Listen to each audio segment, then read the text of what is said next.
My name's Jason, and I used to be just a good old average American kid living in upstate New York. There's me.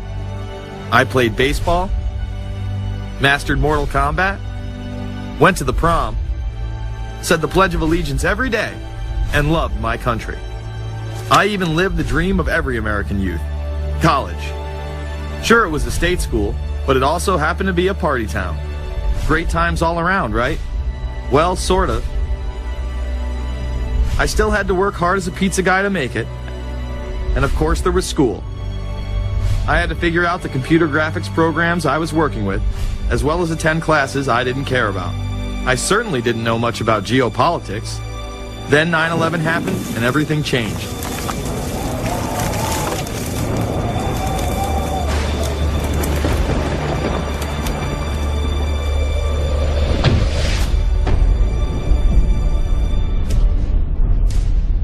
I was pissed. How dare the Muslim extremists massacre all those people? But was it all true?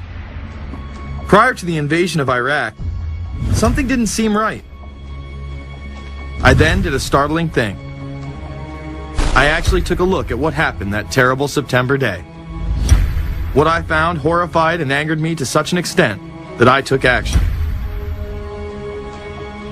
We were lied to, and lied to big time. Before I knew it, I went from a normal college student to the political guy at the party to one of the guys that brought you the first internet blockbuster, Loose Change. The film would not only change my life, but countless others as well. So if you've ever seen Loose Change, the documentary about September 11th, conspiracy theorist documentary, it is riveting. Oh, like, you watch it, and by the end, not even the end, 10 minutes in, you're like... You got your car packed, your head... You're just like, oh my God, it's all true. So every place, there's questions coming from this documentary. And you don't have to believe everything in the documentary to still have questions come up. And you look back and you remember what you saw and what you were told, and now you have questions. We got the boogeyman out there. Wow. See, for many years it was communism, then it was the war on drugs, now it's the war on terror. All through our life we've had to have a boogeyman. Loose Change took the truth about 9/11 into the mainstream with over 100 million views and allowed me to travel the country and even take on some of my detractors. The answer is no, they cannot. Jason, I think it's telling that every time you disagree with something, you call the people a liar. I'm not calling anybody a liar, sir. I'm calling you a liar because you are a liar. But if we were lied to about 9/11, then who was really behind it? A lot of people on the web were pointing towards the New World Order, but that was impossible. I mean, the Hulkster couldn't be involved, could he?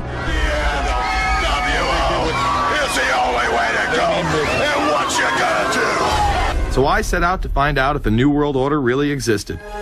And if it did, what was it? Who was involved? And what were their goals? The very word secrecy is repugnant in a free and open society. And we are, as a people, inherently and historically opposed to secret societies, to secret oaths, and to secret proceedings. For we are opposed around the world by a monolithic and ruthless conspiracy. It is a system which has conscripted vast human and material resources into the building of a tightly knit, highly efficient machine. Its preparations are concealed, not published. Its mistakes are buried, not headlined. Its dissenters are silenced, not praised. No expenditure is questioned, no rumor is printed, no secret is revealed.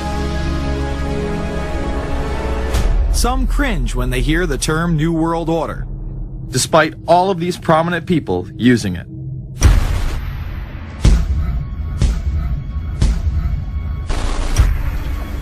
The world that maybe some people dreamt of at that conference back in Bournemouth, when it looked as if maybe history would end, that liberal democracy would triumph, that free market economics would slowly progress, and we'd have a new world order.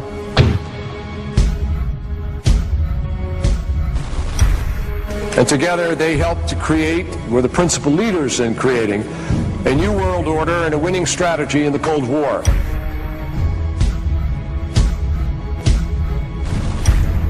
We are part of a new world order. And as the recently departed Admiral William J. Crow once said, it's long on new and it's short on order.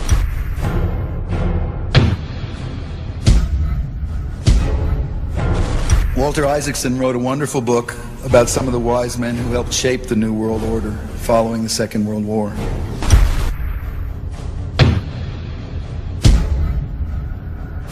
As we devise a way forward in Iraq, I urge the international community to embrace its responsibility for creating that new world order. A new world order based upon collective action.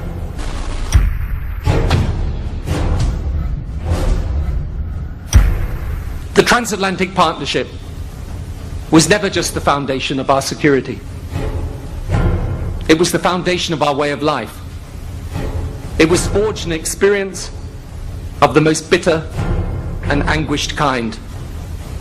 Out of it came a new Europe, a new world order, a new consensus as to how life should and could be lived.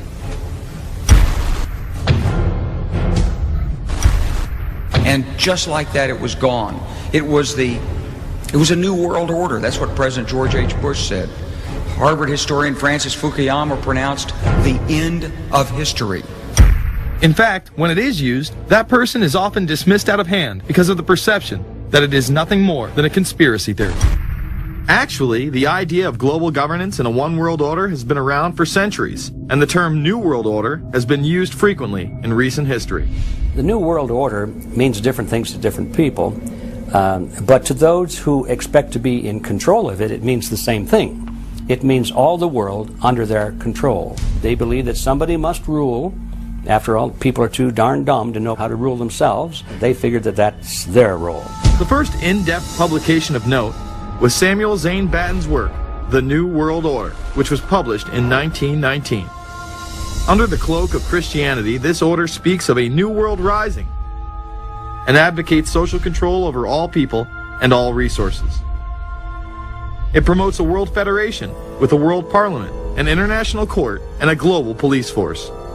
Some of its goals are as follows. Community. The danger and loss in crime and degeneracy. The determination to make community life safe, sanitary, wholesome, and moral. Industrial. The disappearance of class distinctions and the solidarity of all interests in the economic process.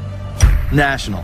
The conception of the nation's welfare as the supreme concern, with the policy that everything shall contribute to this end, and every person must do some useful work. International. The creation of an international mind, with a world consciousness, and a world patriotism. The destruction of every arbitrary power that can separately and of its single choice disturb the peace of the world. Well, government is good, right? It put an end to war. Well, it could put an end to war because you just only have one dictator. I think Adolf Hitler had that in mind. He wanted a world government too, with himself as the master leader. Many have regarded Hitler as the apex of evil, a true heart of darkness. But how many people know that Hitler had his own vision of a new world order? Hitler had been promoted by the establishment. He graced the cover of Time magazine many times and was their Man of the Year twice. His vision was simple: unify Europe and then the world. The only real difference was that his order was racially motivated, instead of being based solely on religion. He even wrote a lesser-known follow-up to Mein Kampf in 1928 that many have dubbed My Order, or New World Order. President Roosevelt would condemn this order prior to World War II. Nazi forces openly seek to establish systems of government based on the regimentation of all human beings by a handful of individual rulers who seize power by force. Yes, these men and their hypnotized followers call this a new order.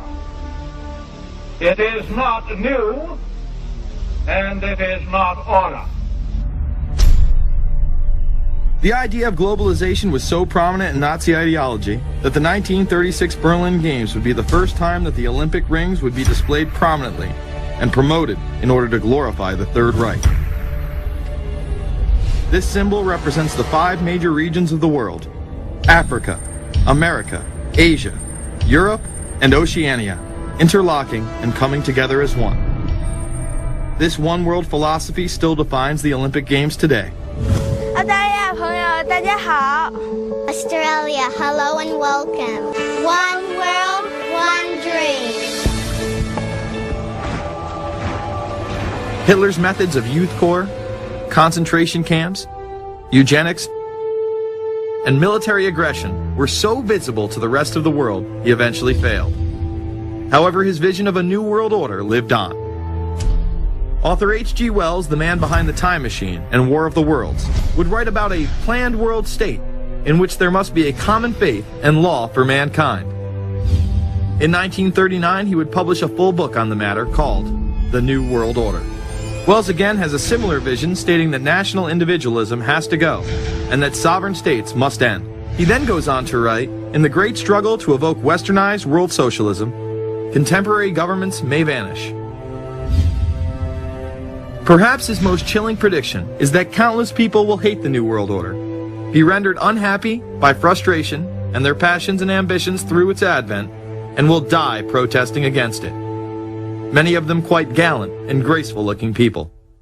Collectivism is that concept where individuals are considered to be discardable, and that the group is more important, and that the ultimate group, of course, is the state. And so it boils down eventually to the fact that the state is the all-important unit of society, and citizens exist only to serve the state.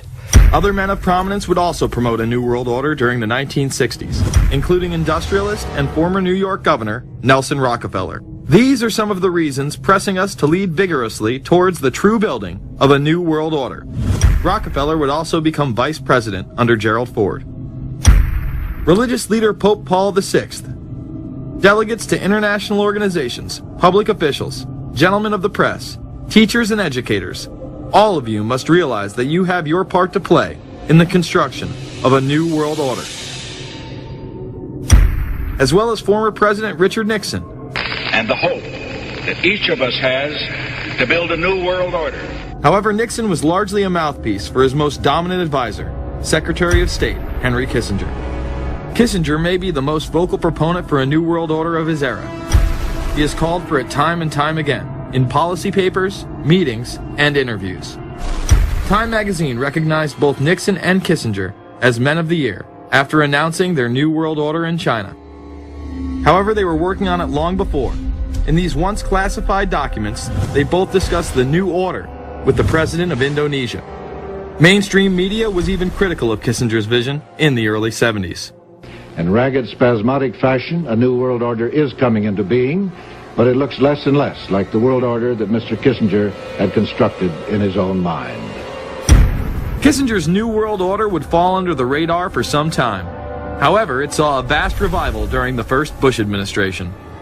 Here is Brent Scowcroft, former vice chairman of Kissinger Associates and former national security advisor under both Ford and Bush Sr., as he discusses the New World Order.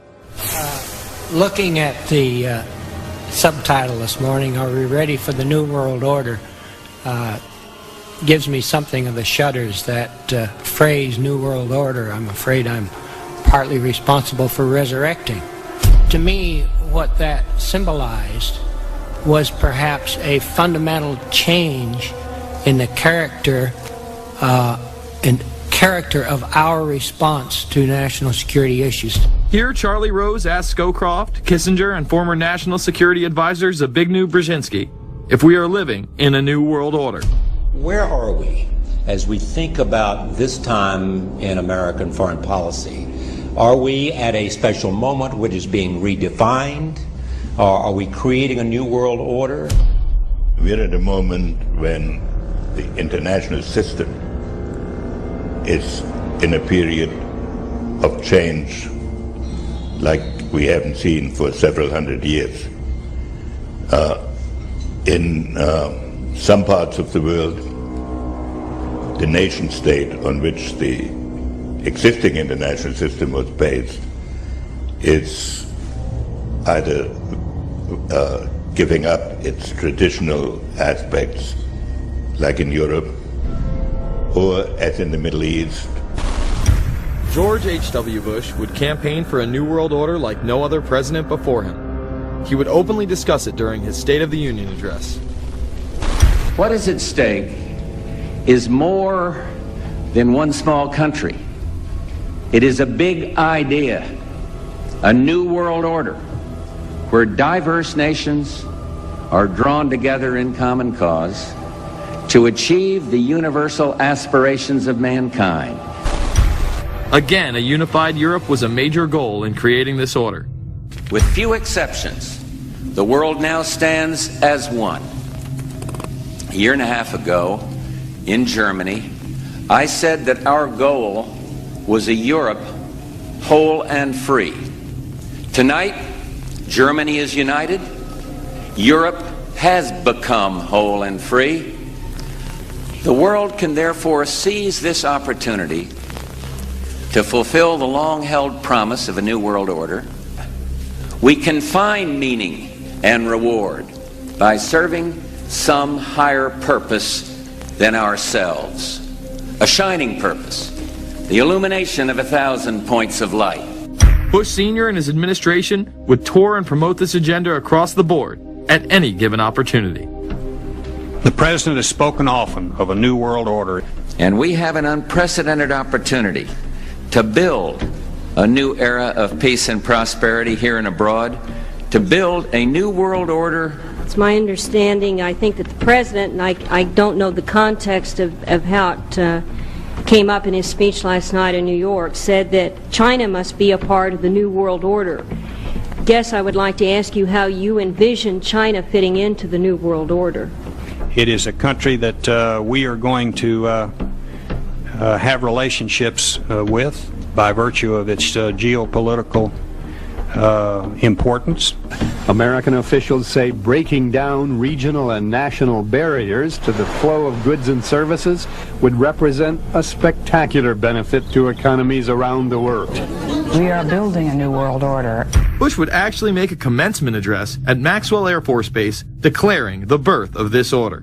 And that's why I wanted to speak to you today about the new world taking shape around us, about the prospects for a new world order now within our reach.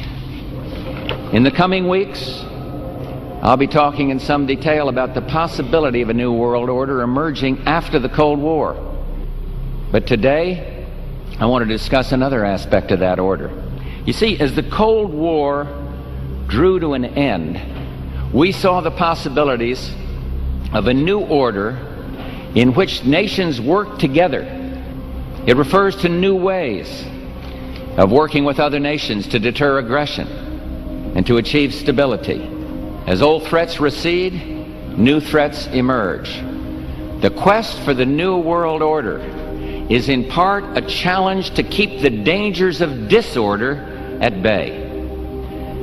We must build on the successes of Desert Storm to give new shape and momentum to this new world order.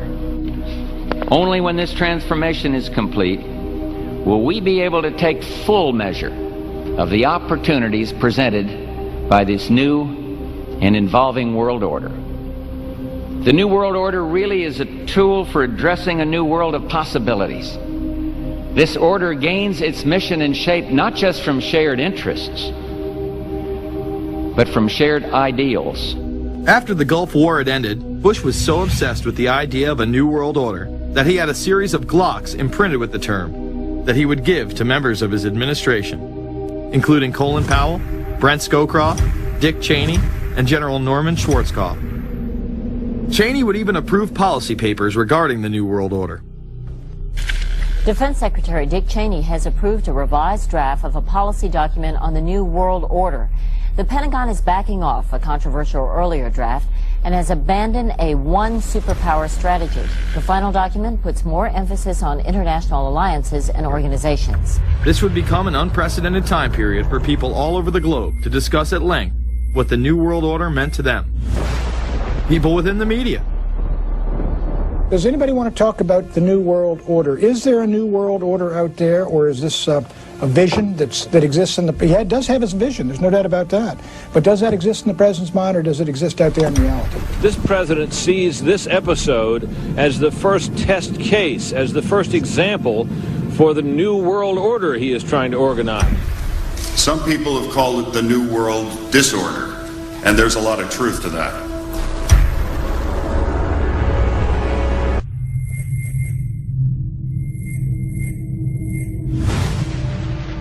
University and institutional chairs. I mean, we're talking a New World Order at Georgetown.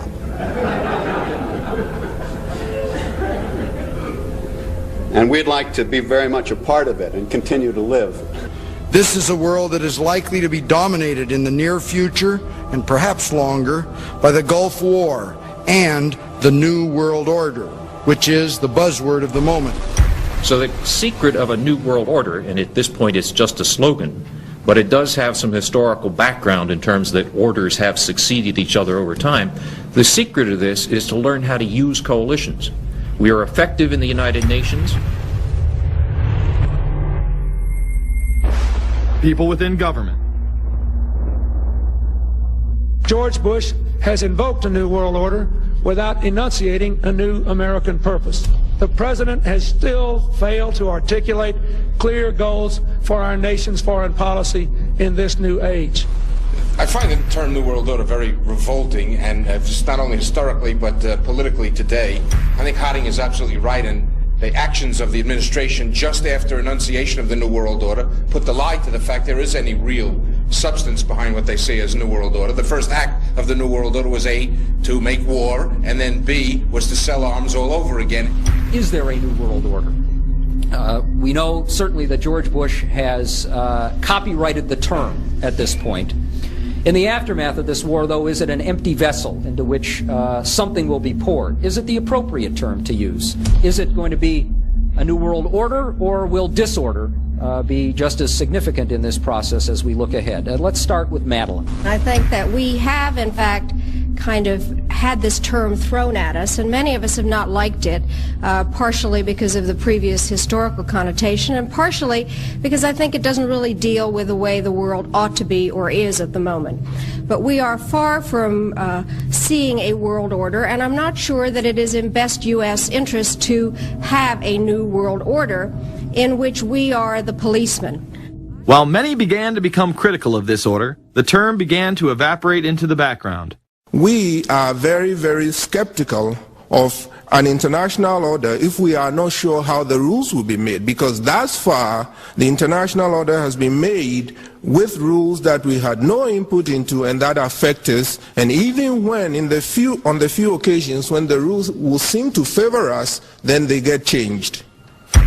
A unipolar world, a world of one superpower, may be quite dangerous for us. A New World Order under the United Nations would mean, among other things, an end to our God-given rights given us and secured by the Constitution.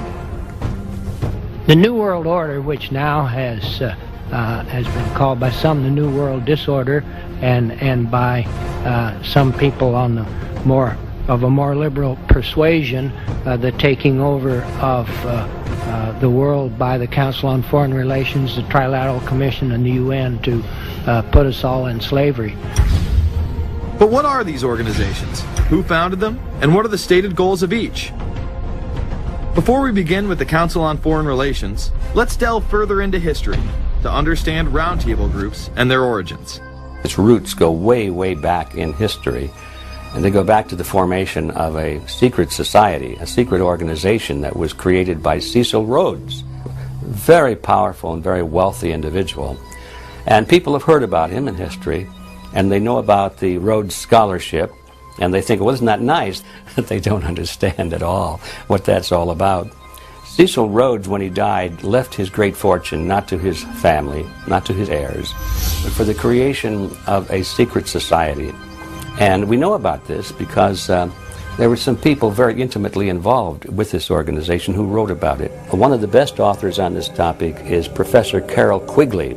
He wrote several books, and Tragedy and Hope is the best known of his. He described in detail this secret organization created by Cecil Rhodes, and he explains in these books he knows about them because he was invited by the organization into its inner circle. He was never a member of it, but he was invited in as their historian, and he was allowed to see their secret records and papers and study them for several years. And he knew all the important players, and he understood what it was about, and so he wrote these books. It's an amazing thing because he laid out in great detail what the purpose of the organization was and how they were the major players in all of the big international events since and including World War I. The bottom line is that you take the roots of that organization and you find out that they created in all of the British dependencies what they call roundtable groups. And then around those little roundtable groups, they created front groups.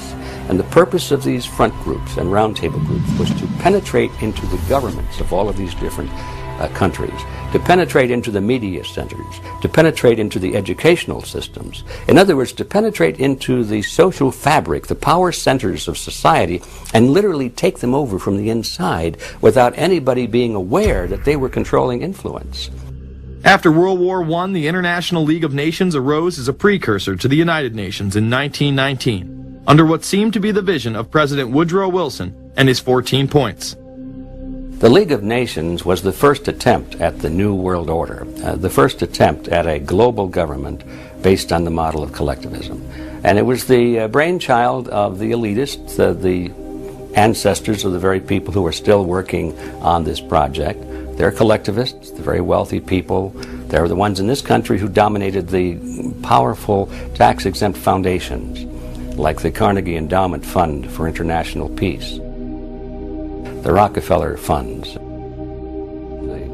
Ford Foundation, and groups like that. These people were on record, even way back then, that they had to have a new world government, and they dreamed of that being embodied in the League of Nations. And they were solidly behind it. And that was one of the reasons those people encouraged the United States into World War I, was because of the crisis of World War I, and that would also condition Americans to thinking of making big changes in their system, because we certainly don't want another war like that, do we? There's that fear angle again. And they thought, well, by being in World War I, then we would be a major participant at the table to carve up the world and create a new world government. And that was to be the League of Nations. Well, what happened to it is that the American people didn't really go for it. Wilson was aware of the elite and their control over society. In his book, The New Freedom, published in 1913, he discussed such a group. Since I entered politics, I have chiefly had men's views confided to me privately. Some of the biggest men in the United States, in the field of commerce and manufacture, are afraid of something. They know that there is a power somewhere so organized, so subtle, so watchful, so interlocked, so complete, so pervasive, that they better not speak above their breath when they speak in condemnation of it. Ultimately, this insight did not spare him from becoming yet another puppet of the global elite. You're watching Invisible Empire, A New World Order Defined. I'm Alex Jones, the producer of this film.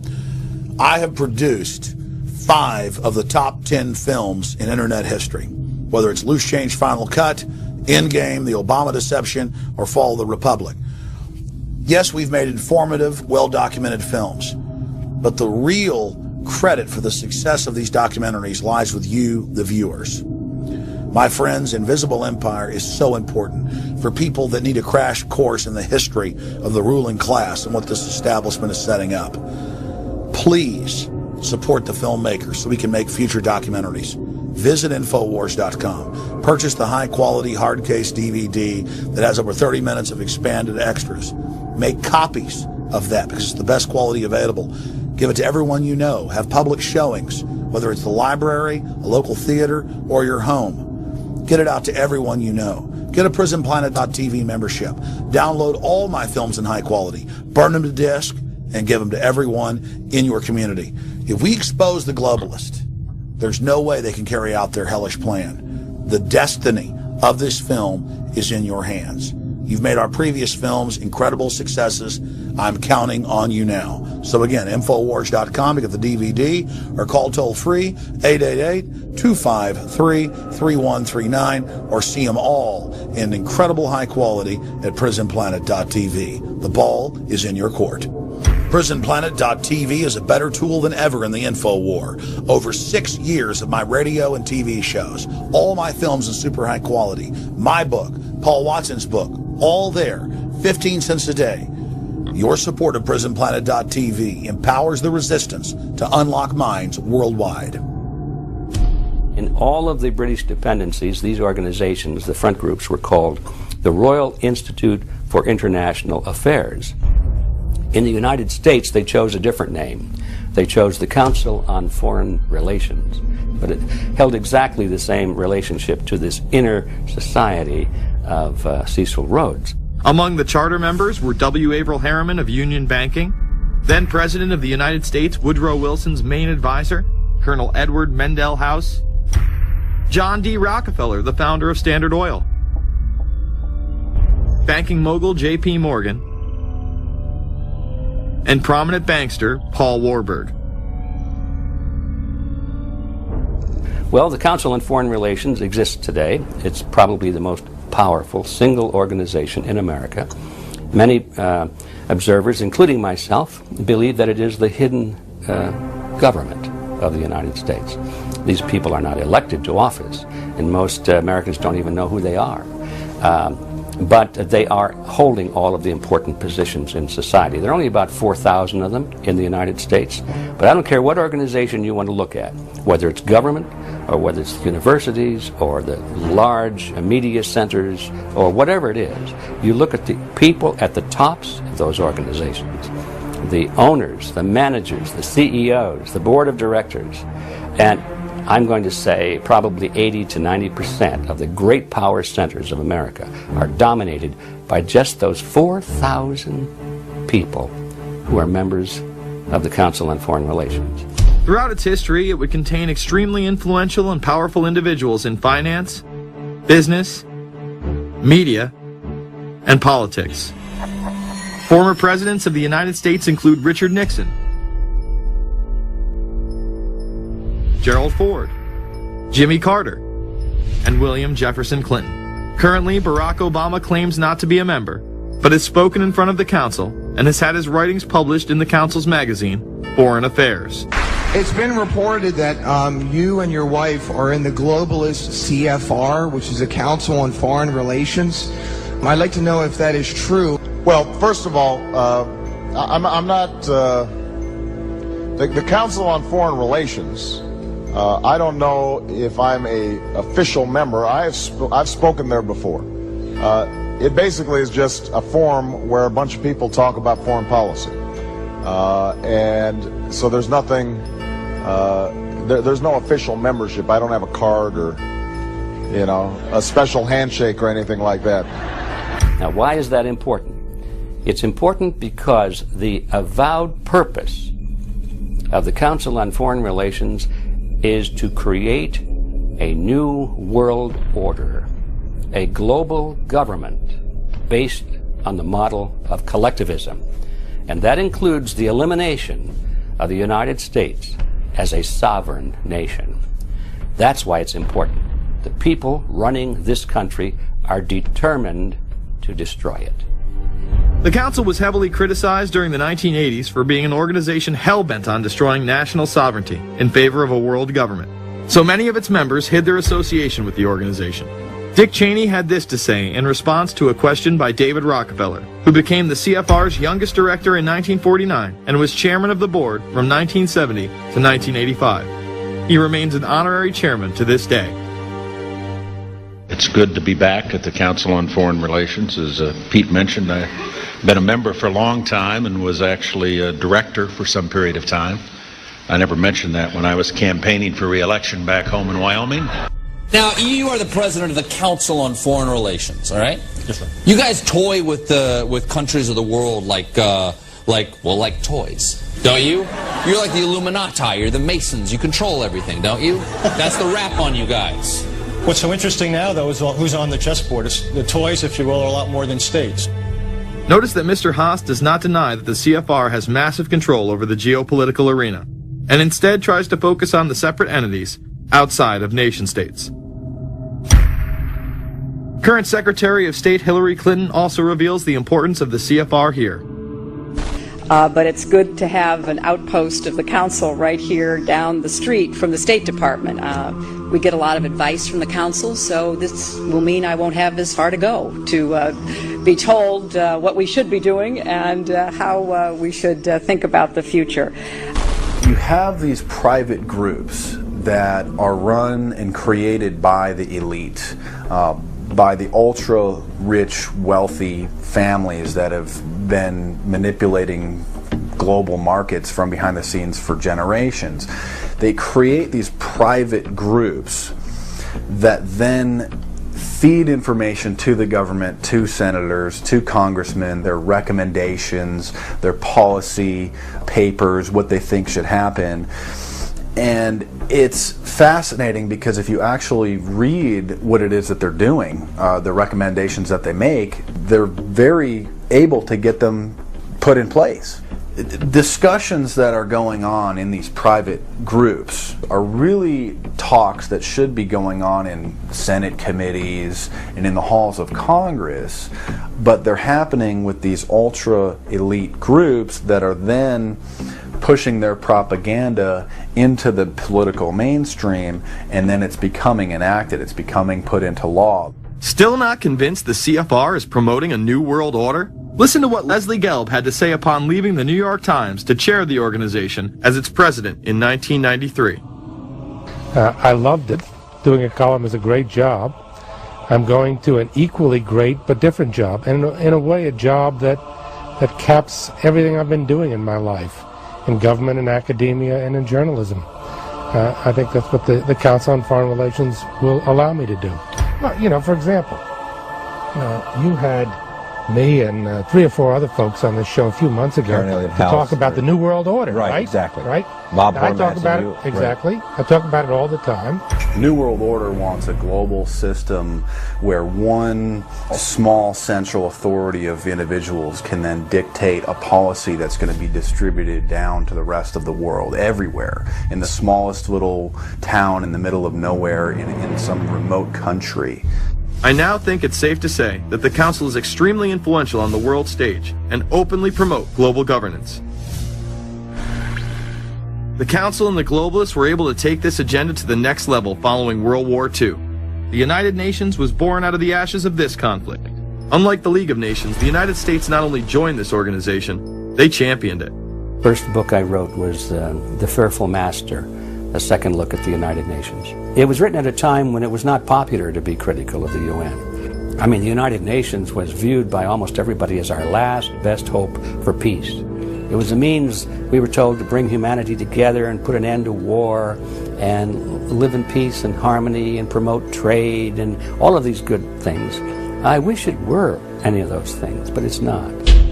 The original charter for the United Nations was drafted in San Francisco in 1945, and the United States became a permanent member of the Security Council, along with France, the United Kingdom, the Soviet Union, and the Republic of China.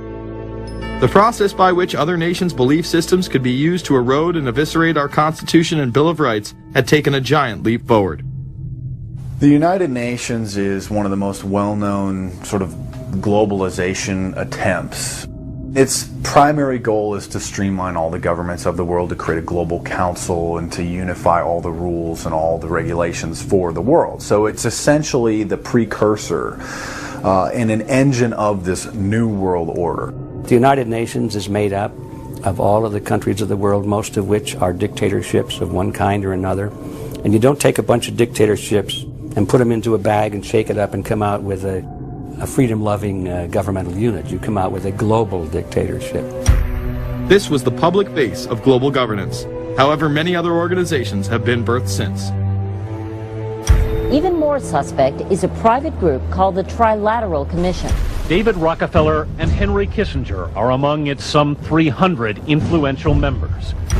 The Trilateral Commission, rich in powerful business and political leaders from Japan, Europe, and North America, the New York-based policy group was formed in 1973 by Chase Manhattan Bank Chairman David Rockefeller. In addition to Rockefeller, there were many other noted American members.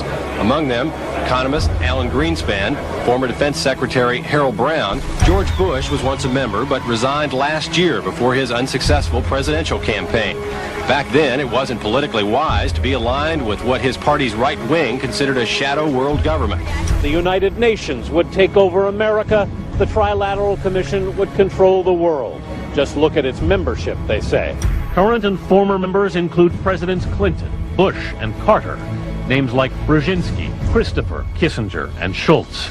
And top executives of ITT, Xerox, Exxon, and Nations Bank.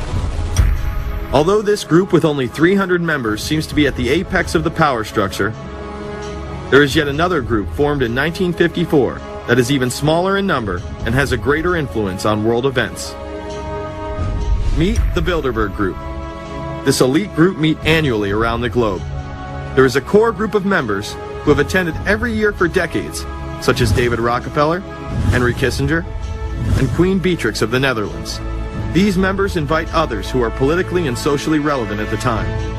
Each year, around 140 people are in attendance. Real quick, I'd ask Julie this question.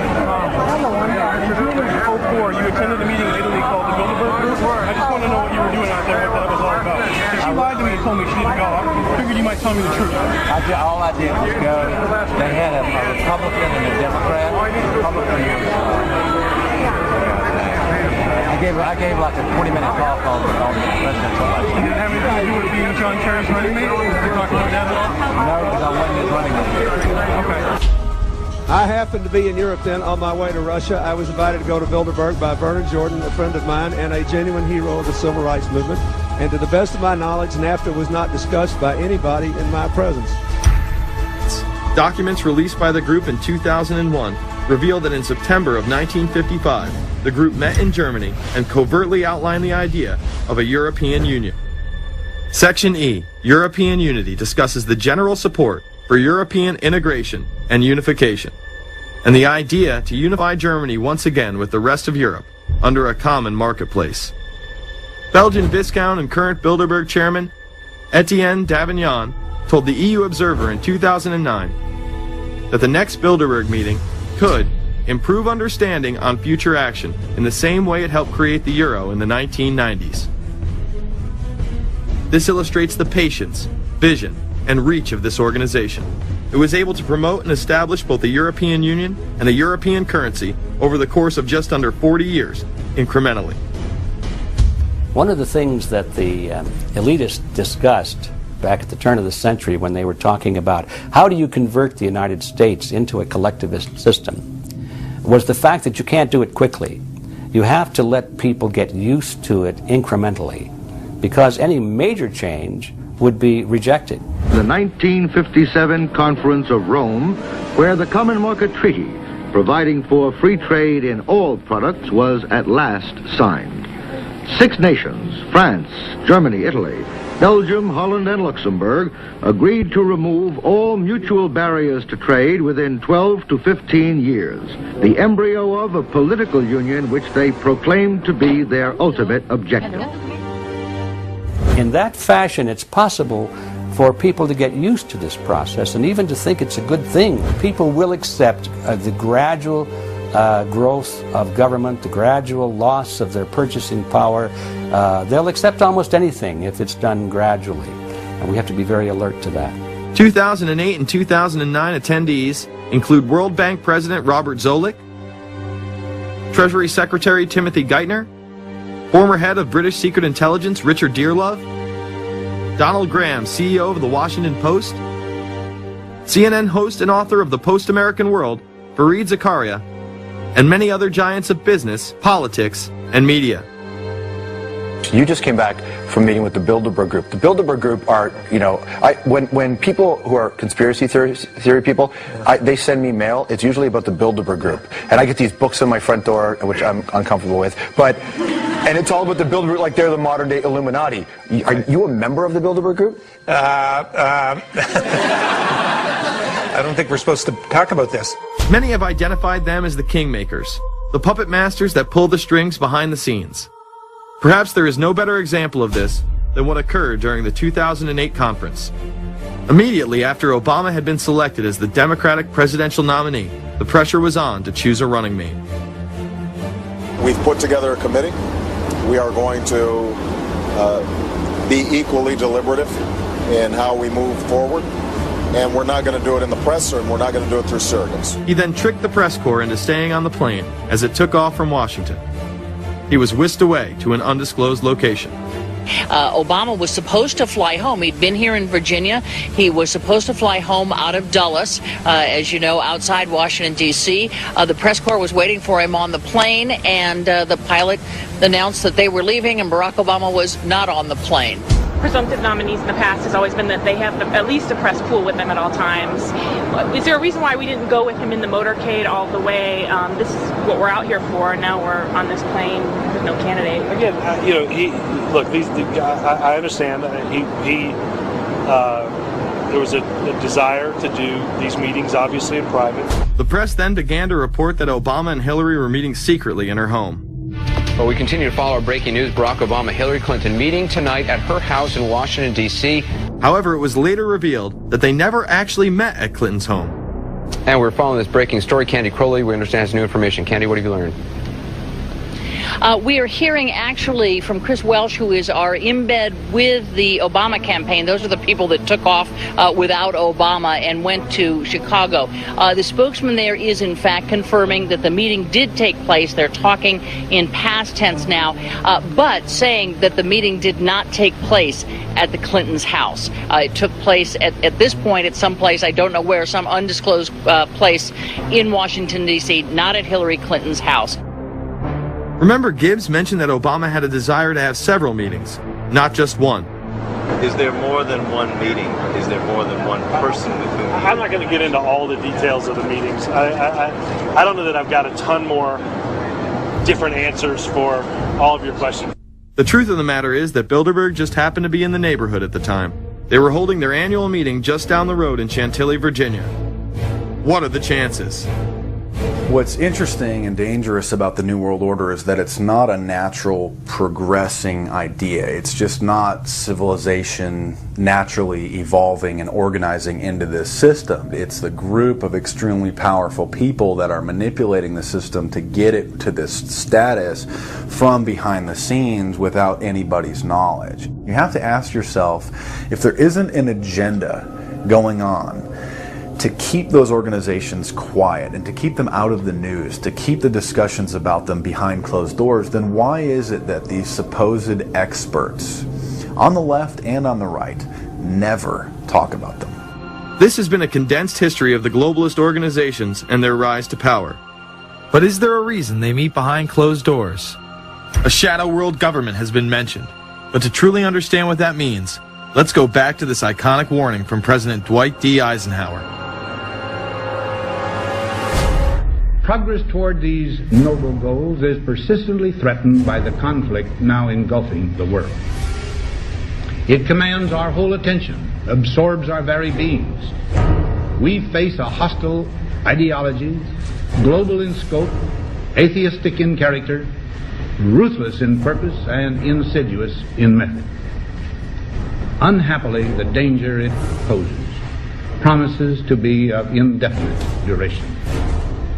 The need to maintain balance in and among national programs. Balance between the private and the public economy. Balance between the cost and hoped for advantages. Balance between the clearly necessary and the comfortably desirable. We have been compelled to create a permanent armaments industry of vast proportions. We annually spend on military security alone more than the net income of all United States corporations. The total influence, economic, political, even spiritual, is felt in every city, every state house, every office of the federal government. yet we must not fail to comprehend its grave implications. Our toil, resources, and livelihood are all involved. So is the very structure of our society. In the councils of government, we must guard against the acquisition of unwarranted influence, whether sought or unsought, by the military-industrial complex. The potential for the disastrous rise of misplaced power exists and will persist. America went into a major mobilization, revived its defense industries, and we saw the civilian economy of America more and more skewed through the 50s. Already in Eisenhower's time, he could see it coming, that you were getting a larger and larger defense military component of the economy, which, unlike the rest of the economy, was very, very centrally organized about lobbying for more and more new weapons. It was the political skills of this military-industrial complex, which I think Eisenhower was really warning us about, and rightly. There is a military-industrial complex. Today we see a situation where the civilian economy is really in tatters, and most of our civilian production has gone overseas to third world countries. What do we export? Our biggest export practically is garbage, but apart from garbage, we export military equipment. We have a special act which subsidizes, makes it possible for countries abroad to buy our armaments because it's too expensive to produce them for one country only.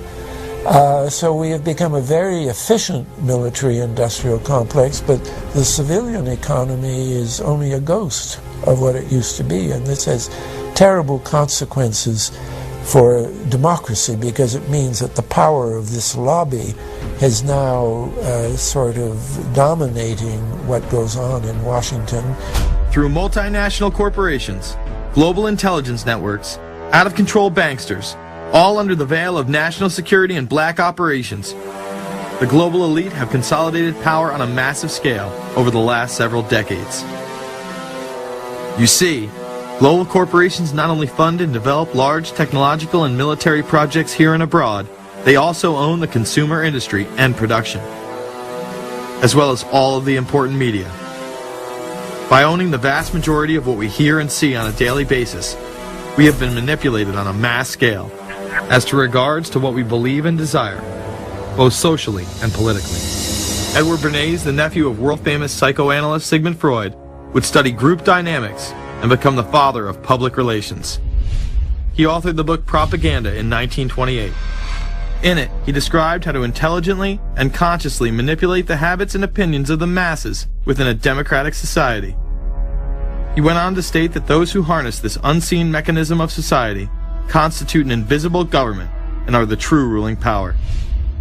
It is they who pull the wires which control the public mind, who harness old social forces and contrive new ways to bind and guide the world.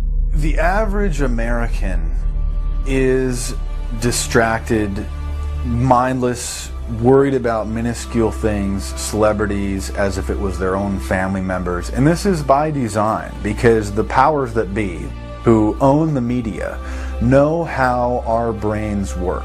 They know scientifically how the human mind functions. They know about sociology, and they are using the media, and have used the media for decades now, to entertain people with issues that don't really matter. When you have the big news networks covering celebrity issues as if it's the most important thing, it becomes the most important thing. And this is not by accident. This is to keep us out of the way. Because if you're worried about the latest celebrity death, or the latest celebrity couple, or the celebrity breakup, or your sports team having a shot at the Super Bowl or the World Series, there's so much information about those issues that can be discussed that will mesmerize people, and they won't know or care about the real issues that are out there. Well, I think this is just one more piece of evidence of the degree to which the media, supposedly the watchdogs, has become the gatekeeper of the system.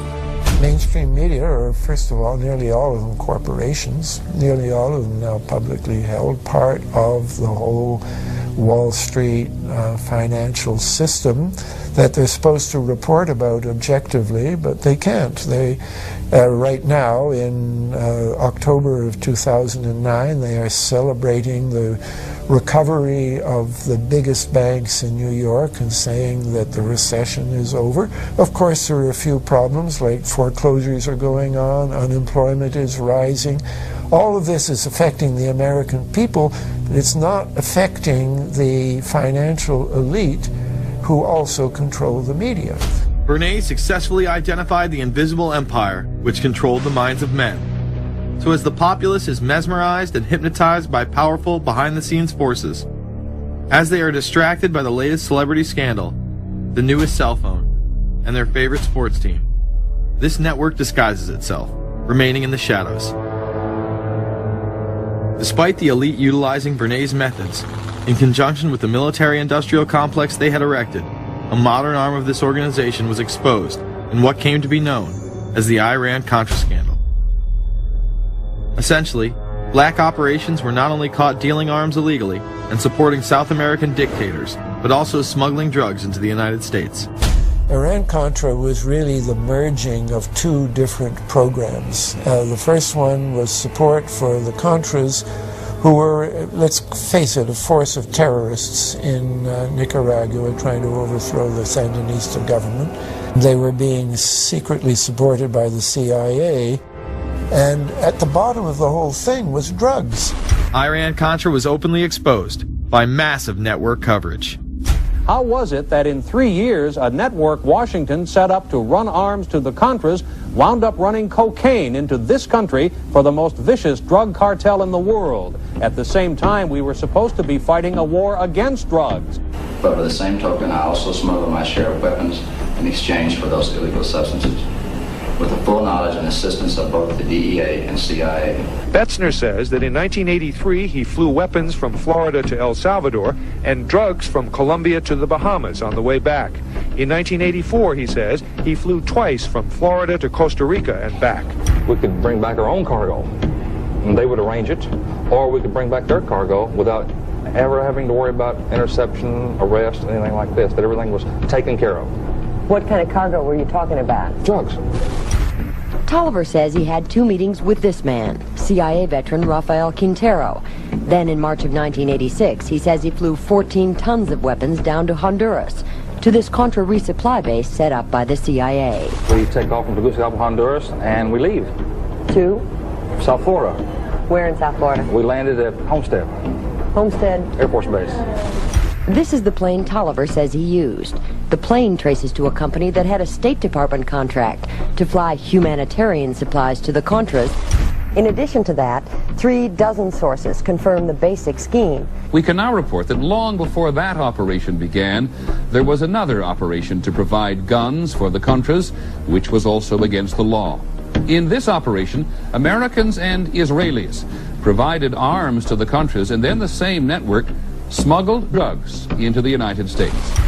The operation was launched in spring of 1983 at Washington's request, with at least $20 million of Israeli government money later reimbursed, we're told, from U.S. Covert Operations Fund. For about 5 years, people were flying arms into Iran, and most of them came from Israel. The Israelis purchased the weapons from Poland and Czechoslovakia and began shipping them secretly from Yugoslavia to Bolivia and then to Panama.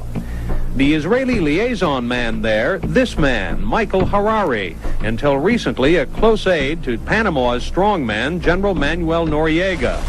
You'd bring the ship into Colombia, you would load drugs aboard it, and you would bring those drugs back to Panama with you. But bringing that stuff into the United States, that was something else. I've never been so thoroughly disgusted with myself in my life. This network would also be involved in the October surprise.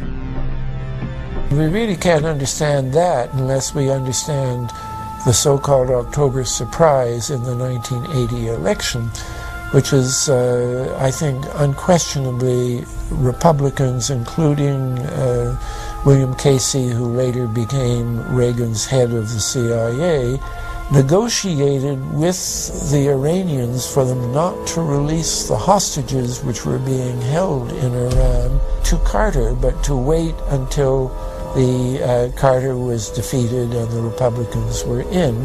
That is what actually happened, that the hostages were only released on the day that Carter left office and Reagan came in. Unbelievably, this same network would even be linked to the BCCI banking scandal by journalist Danny Casolaro.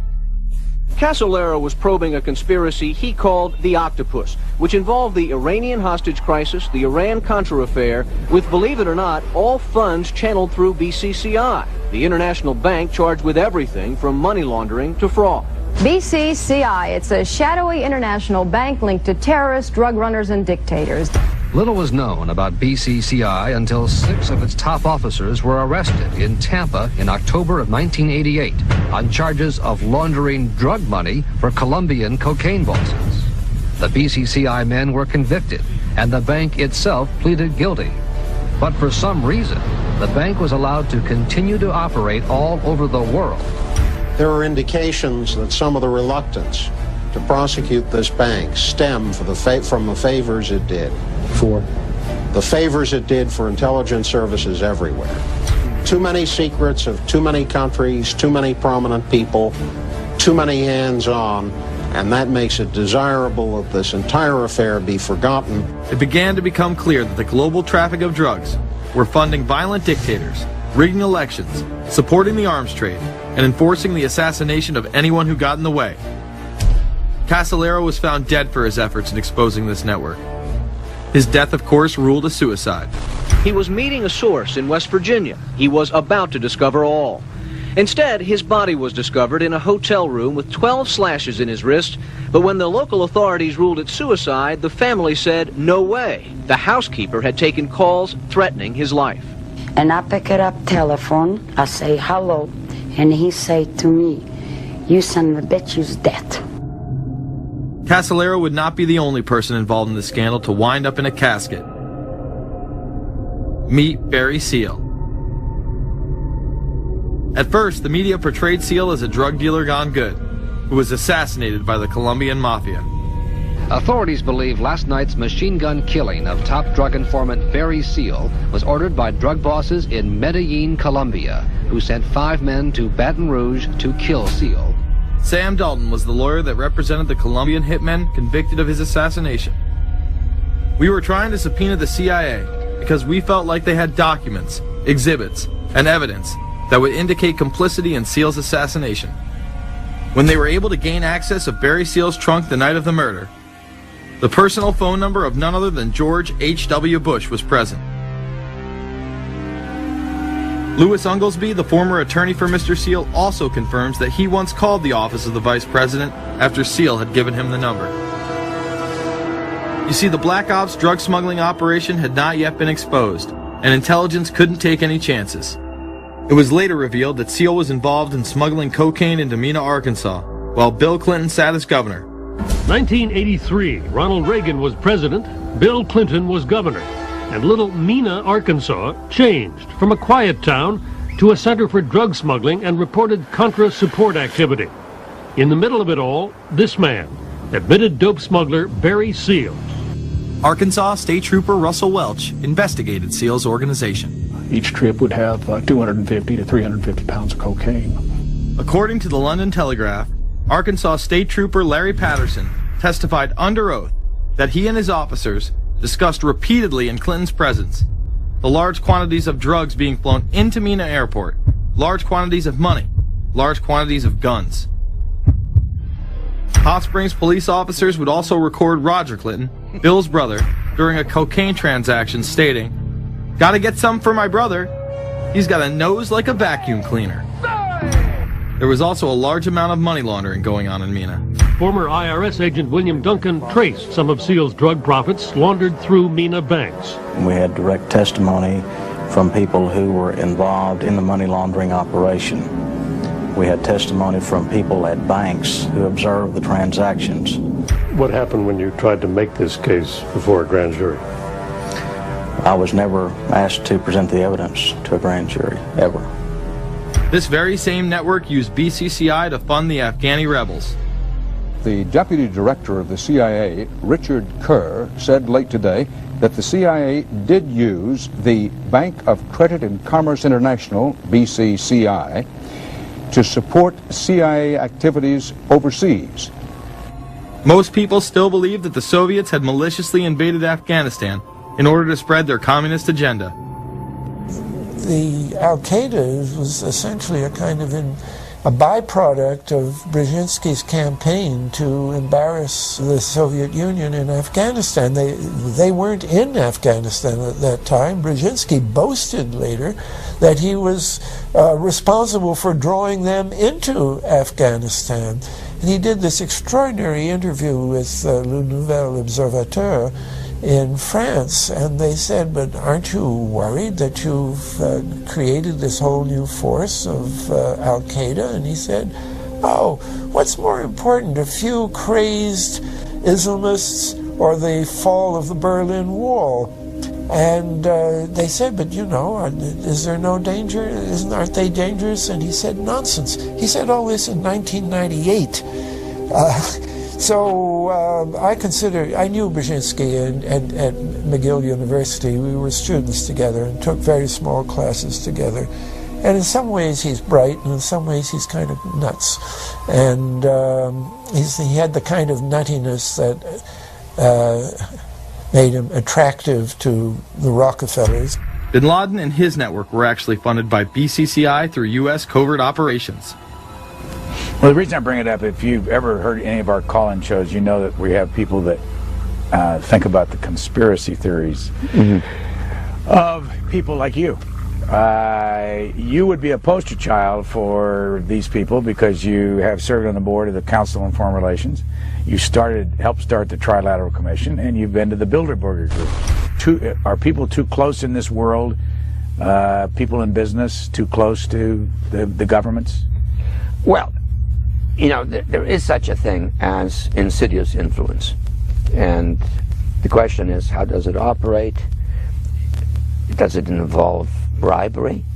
And does it involve some sort of psychological domination of individuals? I don't believe in this notion of some sort of secret societies controlling people. But of course, in any political system, there are sort of over-the-table and under-the-table arrangements. Arrangements that involved ruthless, illegal, and immoral activities in order to dominate humanity.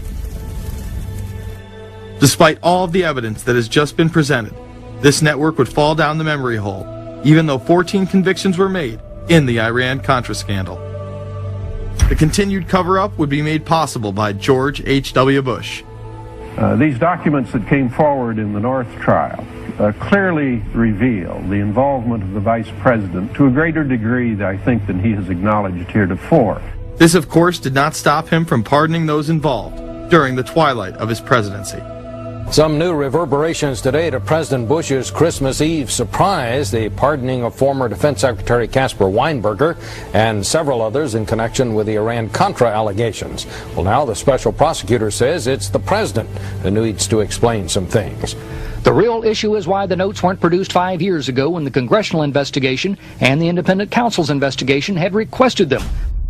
Because high-level political officials scrambled to limit the investigation and establish plausible deniability for the upper echelons of the network, including Bush himself. So who is this guy, and how did he come to power? To understand that, we must first take a look at his father, Prescott. Prescott was born into privilege and became extremely influential in business, intelligence, and politics. He helped establish the CIA out of the Army's Office of Strategic Services with the Dulles brothers, and served as a senator in the state of Connecticut. However, during his time serving as one of the directors of Union Banking Corporation, he was doing business with Nazis. The Bushes have been sort of at the heart of the military-industrial complex since its very beginning, and that Prescott was involved in a firm that actually fronted for Nazi firms in America. In fact, Union Banking and its subsidiaries were seized by the United States government in October of 1942 under the Trading with the Enemy Act. After the war, the assets were returned, a few fines were paid, and it was swept under the rug of forgotten history.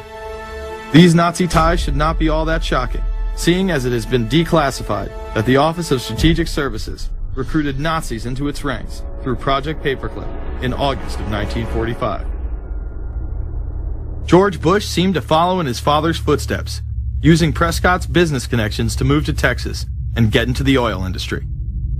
He would first attain political office as a Texas congressman in 1966, but then lose his bid as a Texas senator in 1970. It was at this time that Nixon appointed Bush as an ambassador to the United Nations. According to official accounts, Bush then began work with the CIA as its director in 1976. Evidence suggests that Mr. Bush and the CIA actually had a much longer-standing relationship. There are indications that he had relations to the CIA before. There's a very strange memo, and the names are George Bush. And when this was published, there was a lot of fuzzing of the issues, but given George H.W. Bush's strong connections with the Cuban community, I think there is a good chance that it was the George Bush we know, so that he did have a CIA connection. Bush left the CIA just under a year after his appointment. He is credited with restoring the agency's morale, as its image was being shattered by the Church Committee's revelations of the CIA's unauthorized activities involving assassinations and corruption.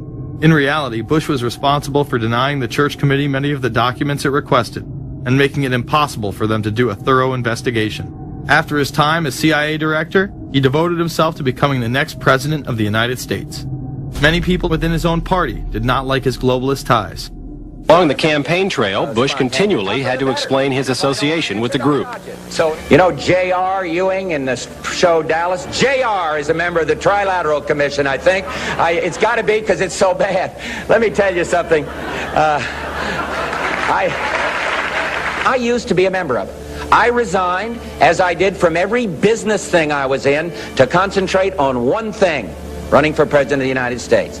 Ronald Reagan initially had no interest in having Bush as his running mate. Even then presidential candidate Ronald Reagan had questions.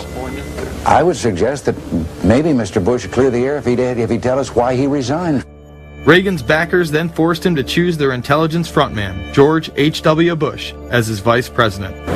But in spite of last year's campaign rhetoric, all seems to be back to normal between George Bush and his old colleagues. And President Reagan, who is relying on many of these powerful business leaders to make his economic package work, will host commission representatives at the White House Monday.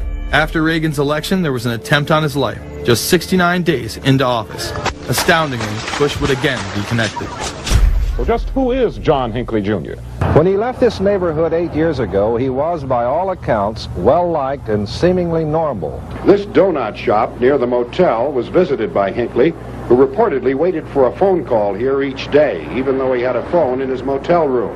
The nature of the calls is not known. A touch of irony. The young man walking with the elder Hinckley is 30-year-old Scott Hinckley, John Jr.'s brother.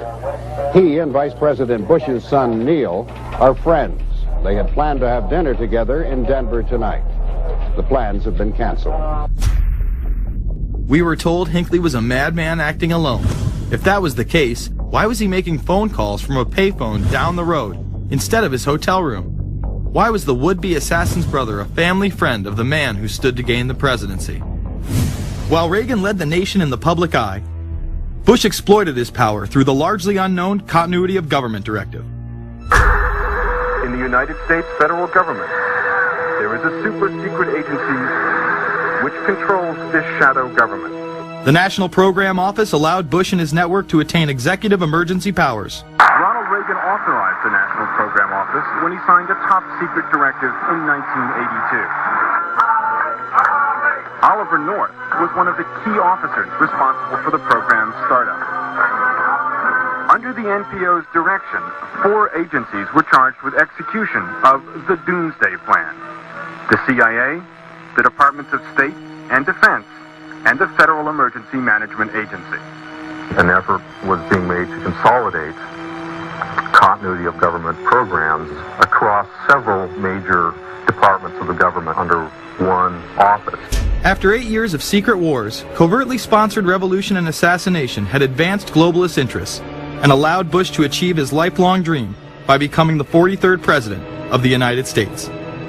The fall of the Soviet Union left the United States as the sole superpower in the world. The Wolfowitz Doctrine stated, "We must maintain the mechanism for deterring potential competitors from even aspiring to a larger regional or global role." The New World Order was on display with the first Gulf War and the creation of a European Union. After losing to his crony Bill Clinton, he faded into the background as the agenda for a New World Order marched forward. After 1989, President Bush said, and it's a phrase that I often use myself, that we needed a New World Order. We have just exposed many of the globalist operations, including drug dealing, funding terror, dealing arms, and taking over the United States government by stealth. Whenever these agendas were threatened, those who opposed them ended up dead.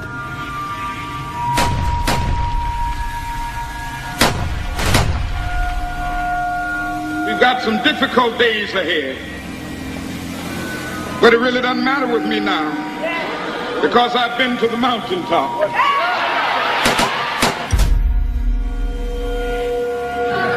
My thanks to all of you, and now it's on to Chicago, and let's win there. Thank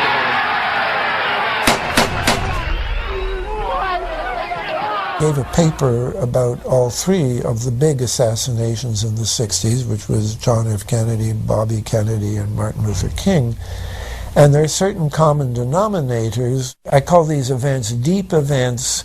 We've become accustomed to the idea that every now and then something is going to happen, and we just know from the beginning we're not going to get to the bottom of it. And the more they happen, the more reconciled we've become to this state of affairs.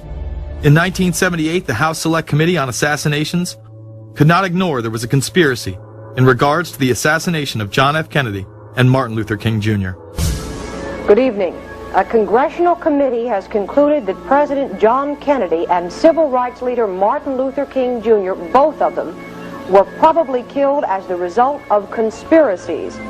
The House Assassinations Committee wound up its 2-year study by recommending that the Justice Department look into both cases. In the assassination of Dr. Martin Luther King, the committee concluded the likelihood of conspiracy. The committee's summary of findings says President Kennedy was probably assassinated as a result of a conspiracy, that its evidence establishes a high probability that 2 gunmen fired at the motorcade.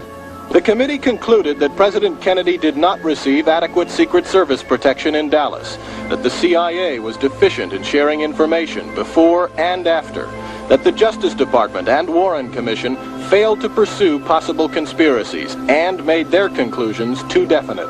There seems to be no debate that the CIA and Secret Service were involved in the assassination, as you can clearly see 2 Secret Service agents being taken away from their positions at the back of Kennedy's vehicle just moments before the assassination. And no matter what you believe about Oswald, it has now been declassified that Oswald was trained by the CIA in 1957 under the cover of the Office of Naval Intelligence. These political assassinations continue to this day. The 11-person jury in the inquest must decide if these stills, never before seen of Diana in the Mercedes and then the crash, are the frantic moments after a tragic accident or the aftermath of a calculated murder. Mr. Al-Fayed? Mohammed Al-Fayed, Dodi's father, has long since made up his mind. I believe that my son and Princess Diana have been murdered by the royal family. He claims Diana was pregnant and about to announce her engagement to his son, an embarrassment so great, he says, that Prince Philip commissioned British Secret Service to kill the couple. Assassination is an option when the ruling class can identify an enemy who cannot be compromised. But how do they bend the population's will to do their bidding? Well, the false flag operation is one in which the attacker carries the flag of someone else. It's usually a military operation, and the purpose, of course, is to create the impression that the attacker is someone else. They want to create negative public opinion against the nation whose flag was being used. Or they may even not use a flag at all. This sort of thing is done all the time, and it's certainly not unique in history. I think we've been seeing a lot of it lately. Americans are easily motivated by false flag operations, and I think it's inevitable that we will see false flag operations in the near future. It is used in order to seize power at an accelerated pace. A very well documented modern example of this is the Tonkin Gulf incident. There were two sets of Tonkin Gulf incidents. The first one on August 2nd were real but trivial. The second on August 4th, 2 days later, were the ones to which we actually sent planes off in retaliation and were, in theory, much bigger, a torpedo attack on a U.S. destroyer, but in fact it never happened. When McNamara visited Vietnam, he confirmed the Tonkin Gulf incident never occurred, and once again, we were lied into war.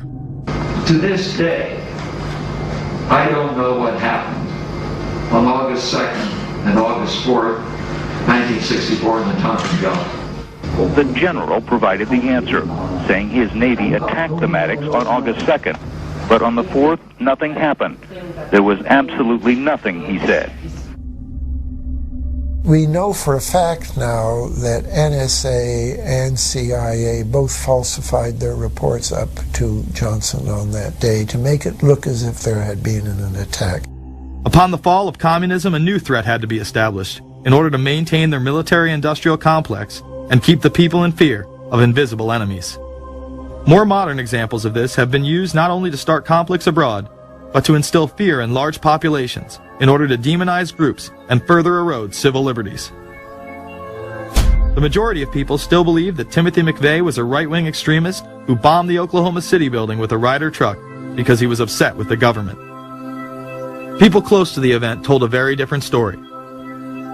A local congressman believes that convicted bomber Timothy McVeigh and his accused co-conspirator Terry Nichols are not the only ones involved. The Oklahoma State Representative Charles Key produced a videotape featuring witnesses who claim to have seen Timothy McVeigh with another man the morning of the bombing. He was wearing a ball cap. Timothy McVeigh had his on backwards, which just like this. It was on his head. The other gentleman had his on like this. In fact, the FBI had actively pursued John Doe No. 2 in its initial investigation, then denied his existence altogether. There were also multiple reports that explosives were found inside the Murrah building. The Justice Department is reporting that a second explosive device has been found in the AP Murrah building in downtown Oklahoma City. Mike, you're still with us, aren't you? Yes, I am, and I might tell you in addition to that in fact what we were told at the scene a few minutes ago was that in fact 2 different explosive devices were found in addition to the one that went off. The second explosive was found and defused. The third explosive that was found, and they are working on right now as we speak, I understand, both the second and third explosives, if you can imagine this, were larger than the first. Bomb squads were actually caught on video pulling into the building to retrieve these devices.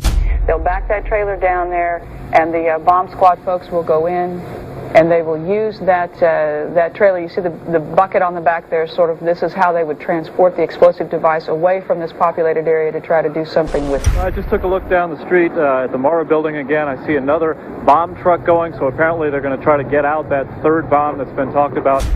This was even confirmed by the governor at the time, Frank Keating. One device was deactivated. Apparently there's another device, and obviously whatever did the damage to the Murrah building was a tremendous, very sophisticated explosive device. Members of the ATF who would have normally been in the building were tipped off prior to the bombing.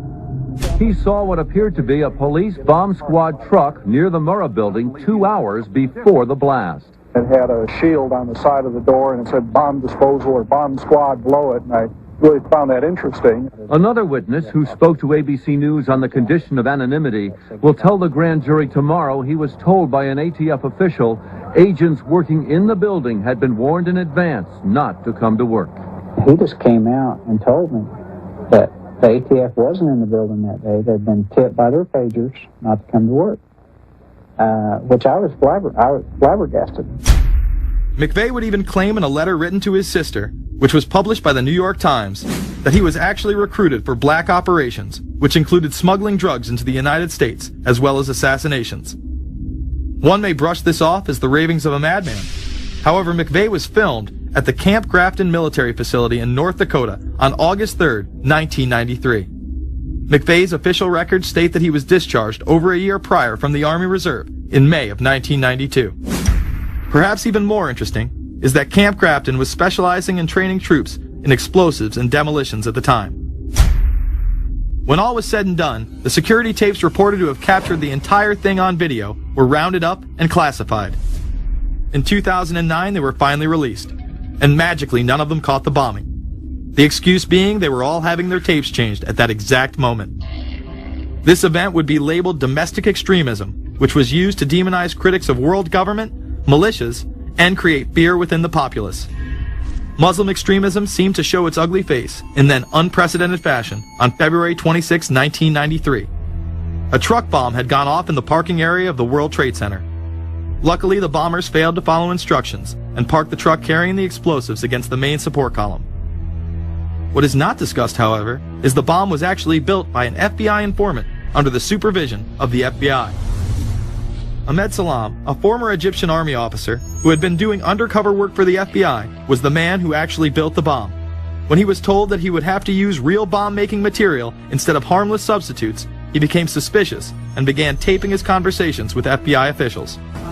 Last winter, the FBI was praised for its speed in cracking the case of the World Trade Center bombing and bringing 4 suspects to trial.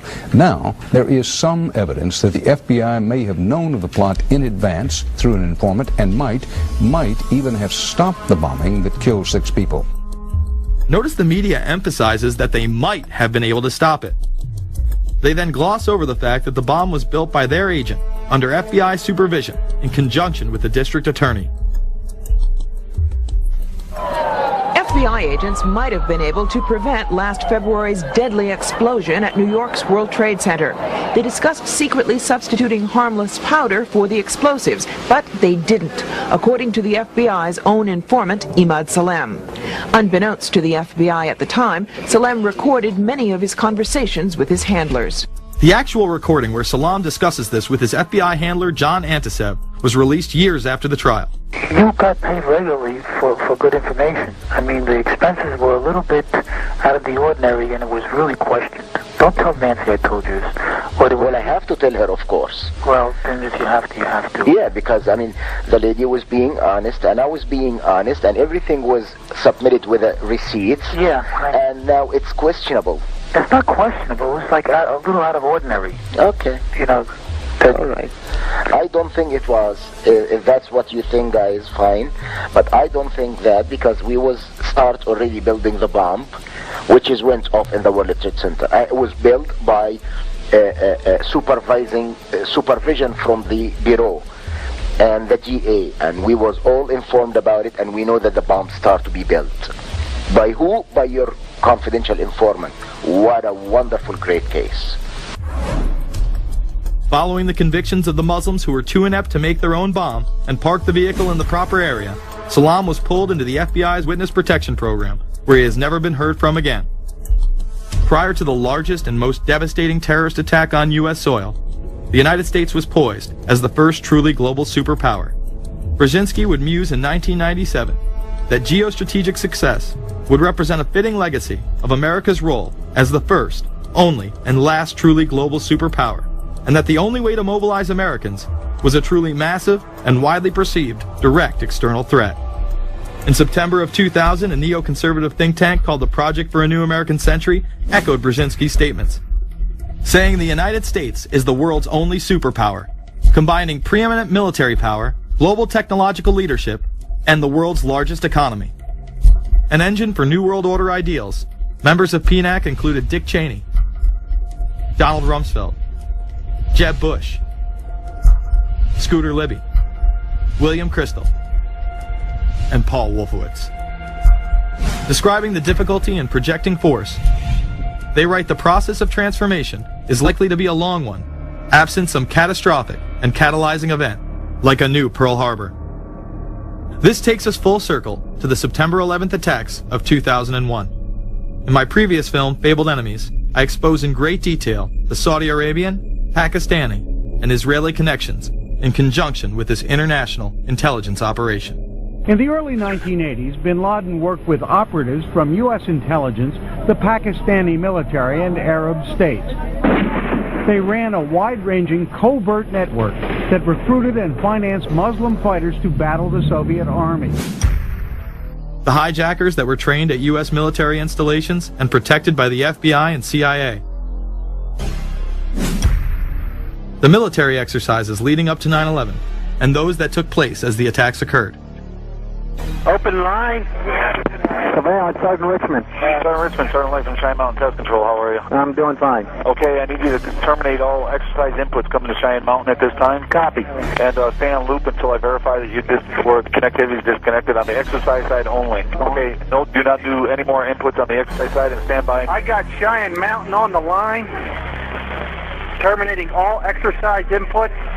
So, over, if you didn't know, there's exercise. Oh, yeah.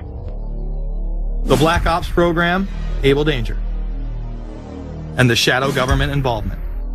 This morning we learned that the Vice President wasn't the only one sent to an undisclosed location on September 11th, that an entire backup government was and is still there and may be there for as long as anyone now at least can imagine. As well as much, much more. The government has lied about 9/11 repeatedly and used it to dominate the Middle East, while creating an evolving police state here, encroaching on civil liberties at home. And of course, building a new world order. There is a chance for the President of the United States to use this disaster to carry out what his father, a phrase his father used, I think, only once, and hasn't been used since, and that is a new world order. We know now that September 11th of 2001 was the beginning of what we might call a new world order. The new world order that this president's father talked about with such great enthusiasm seems to be high on the agenda of this administration. Under the second Bush administration, massive amounts of civil liberties were openly and brazenly taken away following 9/11. The passage of the Patriot Acts, the Military Commissions Act, and other horrifying anti-constitutional legislation was enabled by the incredible amount of fear generated by the media, all in the name of keeping us safe here at home. The war itself would create huge profits for the military-industrial complex, and the globalists would seize even more power and control over Middle Eastern resources in what they planned to become a Eurasian Union under their control. Although the establishment claimed to be fighting for our freedom abroad, they were destroying our sovereignty by stealth. Expanding on NAFTA, they were able to consolidate power on the domestic front by deindustrializing the United States through CAFTA, the Central American Free Trade Agreement, as well as the SPP, the Securities and Prosperity Partnership.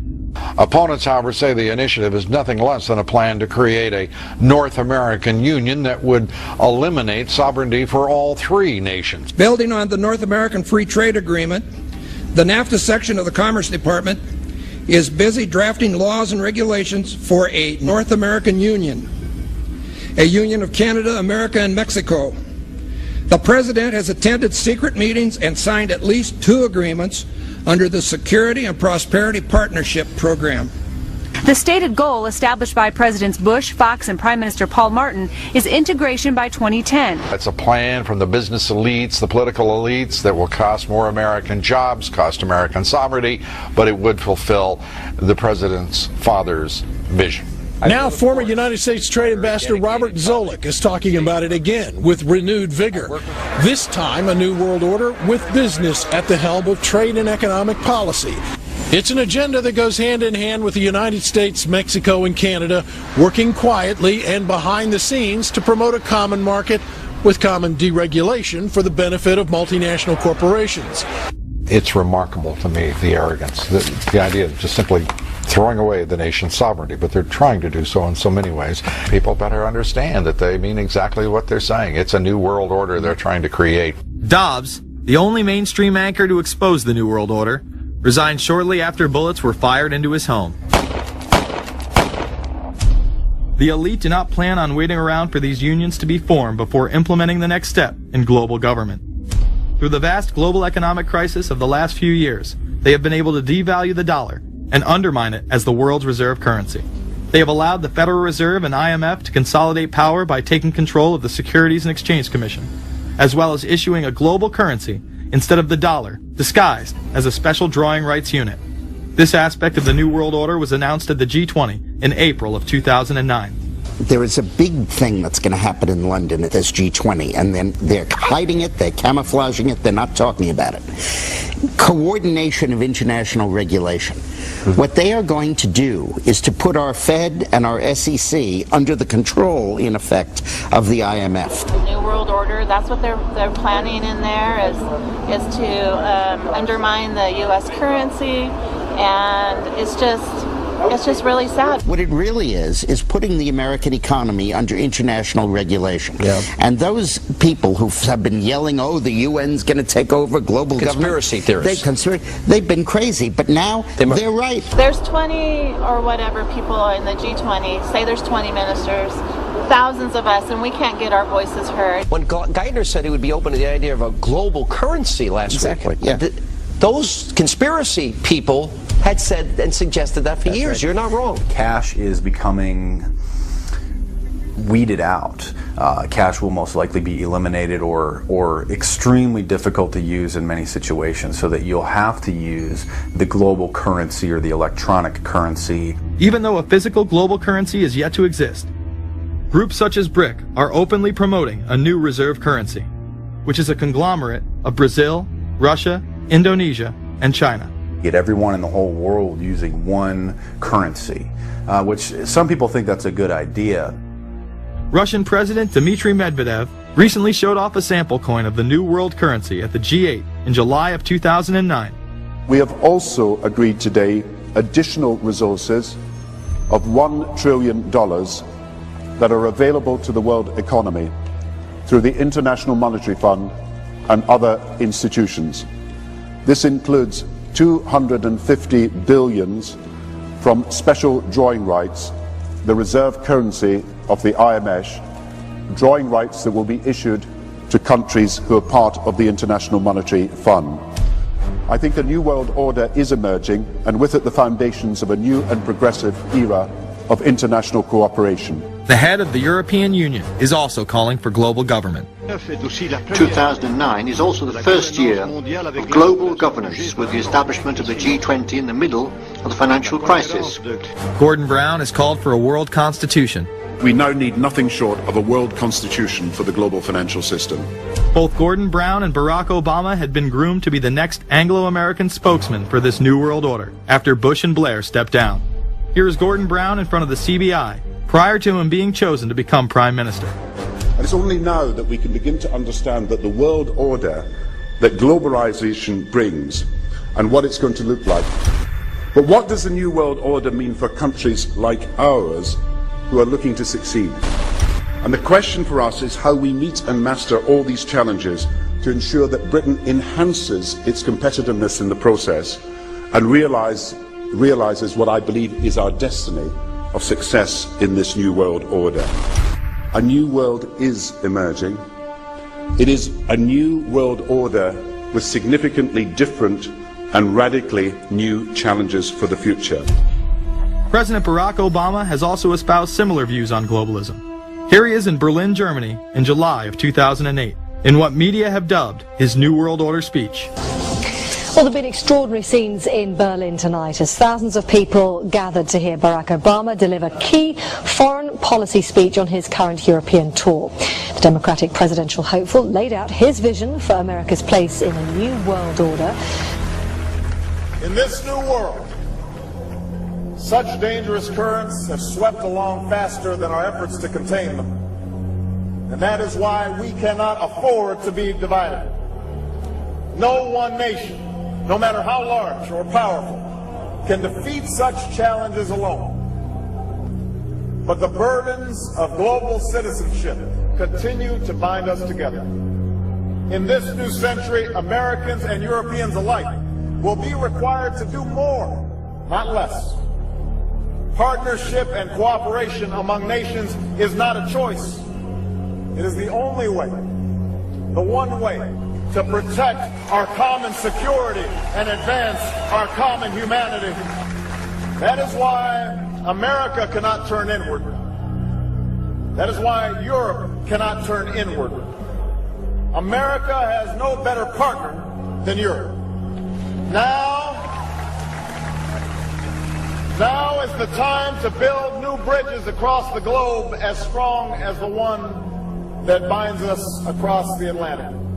Now is the time to join together through constant cooperation and strong institutions and shared sacrifice and a global commitment to progress to meet the challenges of the 21st century. Barack Obama also became the first sitting president to ever become the chair of the Security Council for the United Nations, which only further cites his allegiance to world government. In an era when our destiny is shared, power is no longer a zero-sum game. No one nation can or should try to dominate another nation. No world order that elevates one nation or group of people over another will succeed. No balance of power among nations will hold. The traditional divisions between nations of the South and the North make no sense in an interconnected world. I think his task will be to develop an overall strategy for America in this period when really a new world order can be created. It's a great opportunity. The globalists, who know that Obama is going to promote their plan, want to make him such a superhero that nobody will question what he's doing. He is very much a product of the system that he is now technically in charge of. Obama alone, or the Democrat Party alone, is not responsible for his massive rock star status. It's been done by the media. This establishes that Obama is an unapologetic globalist who holds no one nation above another, despite its policies. Perhaps we should move towards a society more like China if that's the case. After all, on the 60th anniversary of the communist Mao regime takeover, the Empire State Building, once a proud symbol of the United States, was lit in the colors of the Communist Party halfway across the world. In fact, following the United Nations Copenhagen Conference in December of 2009, the Washington Post ran the headline, "Copenhagen Climate Deal Shows New World Order May Be Led by U.S., China." The Copenhagen Conference was disguised as a summit that would save the planet from man-made global warming by cutting carbon emissions. When taking a look at the almost 200-page document that was being proposed, it becomes evident that this was yet another attempt to establish global government and set up a global tax. In Section 38, it states, "The scheme for the new institutional arrangement under the Convention will be based on three basic pillars: government, facilitative mechanism, and financial mechanism." In Section 47, subsection F, it discusses cap-and-trade schemes and carbon taxes and the use of new and existing flexible carbon market mechanisms. These cap-and-trade schemes were just that, a scheme to further transfer the wealth from the poor to the ultra-rich. One of the ways it will drive the change is through global governance and global agreements. The fact that our president even attended should be considered treason. Just weeks before the conference, ClimateGate hit the media.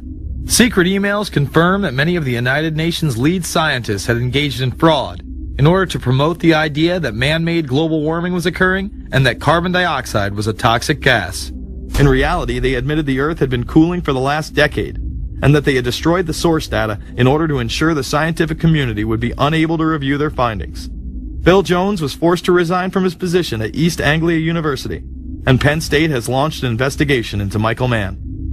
Because of the scandal, many countries refused to sign the agreement, and instead only 25 heads of state, including rock star President and Savior Barack Obama, signed a much shorter and broader accord. The document states that a high-level panel will be created, and that parties will be subject to domestic auditing, supervision, and assessment. The climate conference in Copenhagen is another step towards the global management of our planet. The idea that carbon dioxide, the life force for plants here on Earth, is a toxic gas and should be taxed is laughable. There have been numerous periods of time in which the Earth has had vastly more carbon in the atmosphere than present day. In areas where there have been volcanic eruptions which emit large amounts of CO2, plants have benefited, and there is no negative impact on the surrounding environment, as well as indigenous people from the excess carbon dioxide. The globalists promote this theory to keep mankind in fear, not only for the establishment of a global government and a global carbon tax, but the literal control of the entire planet. An even darker side to the scam of man-made global warming exists. In reality, it's about population control. Ted Turner reveals himself here in this interview with Charlie Rose. We've got to stabilize the population. When I was born, there were what's wrong with the population? I mean, too many people. That's why we have global warming. We have global warming because too many people are using too much stuff. We've got to stabilize population on a voluntary basis. Everybody in the world's got to pledge to themselves that 1 or 2 children is it. Not doing it will be catastrophic. We'll have 8 degrees, we'll be 8 degrees hotter in 30 or 40 years, and basically none of the crops will grow. Most of the people will have died, and the rest of us will be cannibals. Civilization will have broken down. What the few people who are left will be living in a failed state like Somalia or Sudan, and living conditions will be intolerable. The droughts will be so bad there'll be no more corn growing. Not doing it is suicide. Unbelievably, when Turner met with other globalists, David Rockefeller, Warren Buffett, Bill Gates, Michael Bloomberg, and even Oprah Winfrey to discuss population control, they were portrayed as superheroes. Behind closed doors on this New York campus, a secret gathering of some of the world's most powerful people. Gates, Buffett, Bloomberg, Winfrey.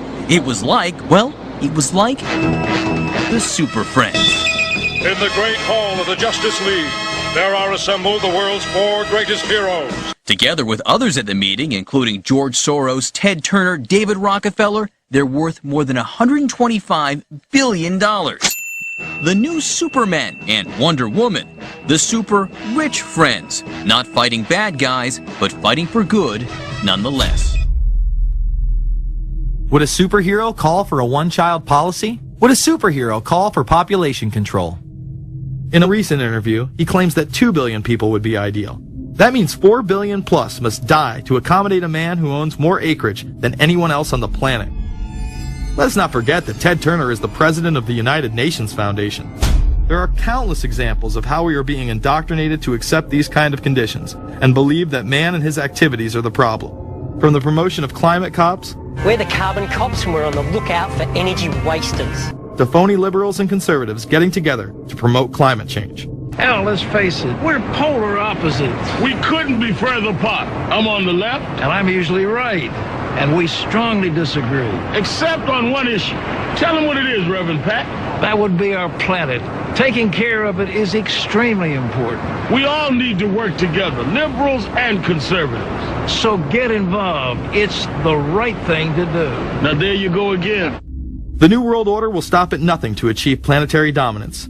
Whether it be assassination, wars based on lies, and even a phony environmental movement.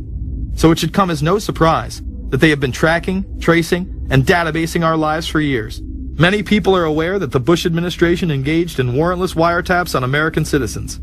What they don't understand is that it has come out in court that all the major telecommunications companies have been secretly storing every piece of data received from our phones and our computers and handing them over to the National Security Agency. You heard about the government secretly listening in on phone conversations without a warrant, but there is evidence that your email is also being tapped. The government has been intercepting most emails as part of its terrorist surveillance program. That program has been criticized as illegal because it's missing an important ingredient: search warrants. Several years ago, Klein says he came to suspect that AT&T had installed secret computer gear designed to spy on internet traffic at the request of the National Security Agency. This is just a small part of the picture, as AT&T was not the only company involved and emails were not the only issue. The NSA was installing Norris Insight systems, which are capable of monitoring billions of bits of internet traffic per second. It was also able to monitor any calls traffic through its system, all websites visited, all instant messaging, and separate types of transaction records. The secret room at AT&T contains gear which enables the government to look at every individual message on the internet and analyze exactly what people are doing. Here's another document. It mentions a company called Norris. Norris makes computer software that can swallow and analyze 10 gigabytes of information every second. That means it could go through all the information in all the books in the Library of Congress in a little over 15 minutes. The documents Klein and others were able to produce were then censored by the NSA. Bankston isn't allowed to talk about the documents in detail. The government has since had them sealed. But he says what is in there boggles the mind. We are talking about a substantial portion of all the communications traffic in the United States. The policies have been shielded by the Obama administration and continue to this day. Attorney General Holder has publicly stated lawsuits be thrown out of court, and after several attempts, Klein and other cases were thrown out as well, once again citing the national security of what used to be a constitutional republic, not a massive corrupt slave state. Living in the New World Order, when it's close to completion, for the average citizen, for people like you and me, is going to be essentially slavery. We're never going to be able to get ahead. We're never going to be able to amass enough wealth, essentially to retire or to do what we want to do in life. We're going to constantly be working for the man. They're creating essentially a two-class system. So it's going to be an inner ruling elite and then everyone else. And I got news for you. You're everyone else. The New World Order that is currently being built revolves around creating a global technopoly ruled by the elite, in which they dominate and control a severely reduced populace, which they treat as their pets. In the New World Order, the people are the enemy. Internal documents released in March of 2009 reveal that the Department of Homeland Security is targeting citizens who discuss the New World Order, people with a Christian identity, or sovereign citizens who argue that the government has gotten away from the intent of the Constitution and are strong states' rights advocates.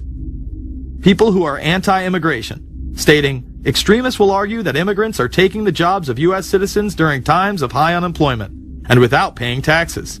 People who oppose the Federal Reserve banking system. People who display constitutional party or libertarian material. People who support Ron Paul. And those who have bumper stickers containing anti-government rhetoric. This document is one of literally thousands that make everyone a possible terrorist. This establishes a pattern of demonizing ordinary citizens while giving draconian powers to the state. You are considered guilty until proven innocent. As technology is developed, separate parts of their command and control system are beta tested around the world. Here at home, Boy Scouts are being trained to take on returning veterans and disarm domestic extremists, while national programs such as City Year are training young people to serve the government. I am change. And fierce. In the United Kingdom, it has been established there are over 4 million CCTV cameras. That is around one camera for every 14 citizens. Their purpose is not to solve crime, as it takes 1,000 CCTV cameras to solve just one crime. It is to create a tattletale society in which everyone is under constant surveillance by the state and those around them. The company Internet Eyes is now paying people to log on to the internet and watch CCTV cameras in real time as they turn in criminals for cash. Families deemed by the state to be unfit in England have now been put under 24-hour CCTV supervision in their homes. This program has plans for 20,000 families in England, which is to double in the next 2 years. Your every move in both your home and the outside world is under constant surveillance by a criminal elite who operate above the law.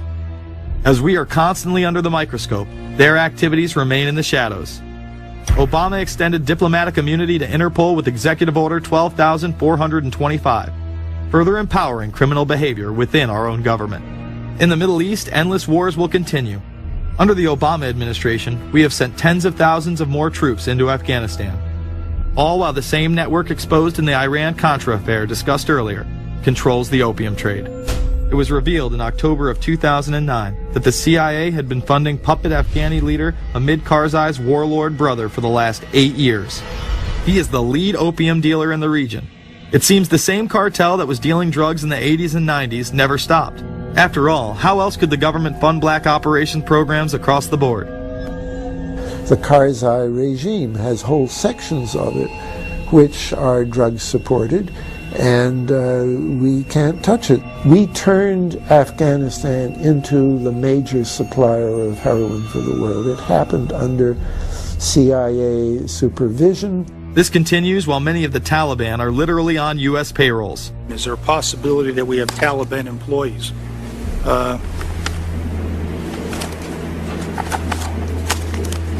The commander in the field, or I should say the COCOM commander, General Petraeus, has made it a conscious effort to, as part of his coin strategy, to hire local nationals.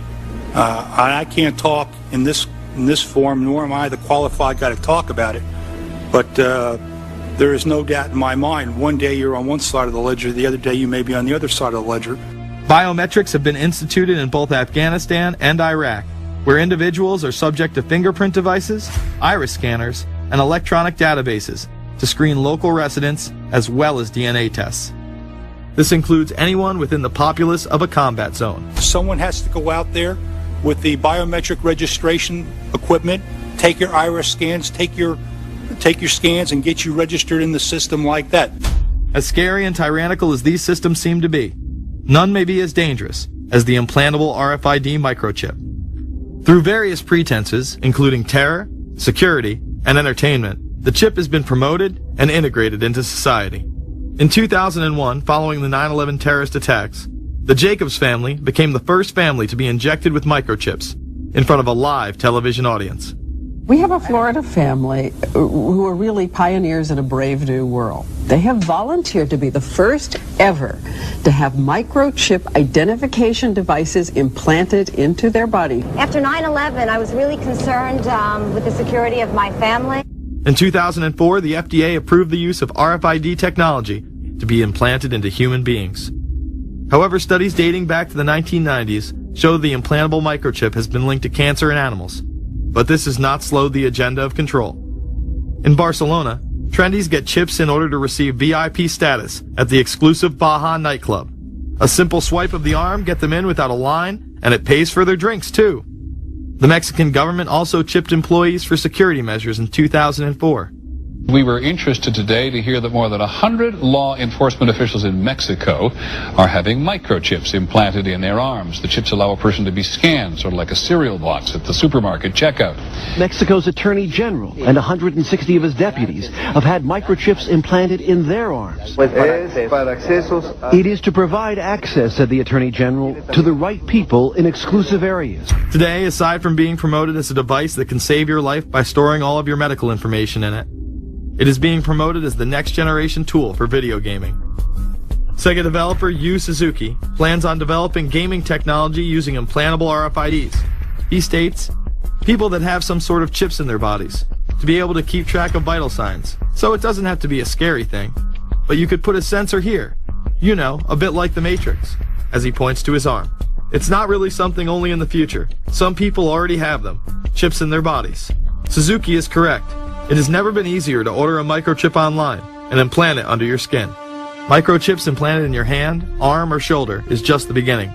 Some have already taken implantable brain chips that may enable the blind to see again, the deaf to hear, and much, much more, including the ability to download information directly into the brain and instantly communicate with anyone in the world, creating a worldwide mind. It's very interesting that the way that the New World Order is going is moving towards a system that is identical to that, whether it's going to be an implantable microchip, an RFID, a thumb scan, whether it's going to be in some sort of a tattoo. Imagine a planet where every human being is required to be chipped at birth. This would be the final tool implemented in a command and control world government system in which the elite rule the masses with total control of their lives.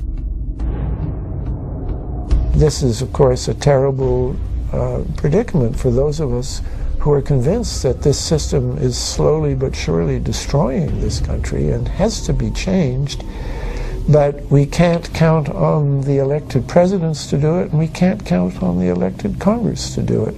We somehow have to mobilize the technological resources of the internet to create some kind of new political force in this country. So is there anything else about the ruling class we should know? Politicians, business leaders, and media figures are often portrayed as pillars of morality while they describe themselves as Christian conservatives. Nothing could be further from the truth. In reality, many of the elite are groomed at a young age to take part in occult rituals. Those who attend Yale are indoctrinated into the Order of Skull and Bones, an elite secret society cloaked as a fraternal order.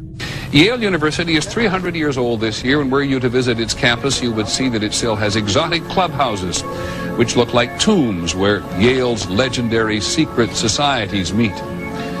Their prestige and importance have largely evaporated, but the rituals are still a secret. And so when we heard that some enterprising characters had managed to spy on the famous Skull and Bones Society, we couldn't resist. Skull and Bones, people say it's a fraternity at Yale University, but it's really a postgraduate organization. So it was founded in 1832. And it's not like a normal fraternity. People don't pledge. These people choose who they want to come. So they do the recruiting. They recruit 15 people every year. People who they see are going to be powerful people in the future. So they're recruited when they're a junior in college. A lot of these people come from really wealthy and influential families because they know that this person has the resources to then elevate them to a position of power that can benefit the club. The video shows the neophytes, or initiates, kissing a skull, then performing a mock human sacrifice. Horrific screams caught on tape include chants of, "The devil equals death, death equals the devil." True. Famous alums include Senators John Kerry and John Chafee, to name two, cabinet secretaries such as Averell Harriman, and 3 presidents, William Taft, George Bush, and George W. Bush, who's been reluctant to talk about Skull and Bones. Does it still exist? The thing is so secret that I'm not even sure it still exists. Former Skull and Bones members and current members have been presidents, heads of the CIA, senators, heads of business. I mean, huge corporations. These people have the network that brings them to such a position of power that most people could only dream of. Bush would run against his fellow Bonesman and distant cousin John Kerry in 2004. You both were members of Skull and Bones, a secret society at Yale. What does that tell us? Not much, because it's a secret. Is there a secret handshake? Is there a secret code? I wish there were something secret I could manifest. 322, a secret number? There are all kinds of secrets, Tim. You were both in Skull and Bones, the secret society. It's so secret we can't talk about it. What does that mean for America? The conspiracy theorists are going to go wild. I'm sure they are. I don't know. I haven't seen the web. Number 322? This is an elaborate, occult, ritualistic entry into this group that they are now a member of for life. This culture of death and the occult continues long after college. Later on in life, these pagan rituals carry on in the redwoods of Sonoma, California. And what is the Bohemian Grove? Well, it's a kind of summer camp for the powerful, an all-male gathering in great secrecy. This group was formed in the late 1800s by artists, industrialists, and politicians. Bohemian attendees worship the owl as their deity. The Aztecs, Mayans, and other natives of Mesoamerica considered the owl a symbol of destruction and death. This is why the opening ritual for the club is the cremation of care. During the ritual, the effigy of a baby is rowed across the water by the Grim Reaper and given to a high priest, who then tosses it on a fiery sacrificial altar of a 40-foot owl god. It is an earth-based ritual in which care is burned away. The conscience is symbolically cast aside so that they may ignore the pain they have inflicted on others for the advancement of their own agendas.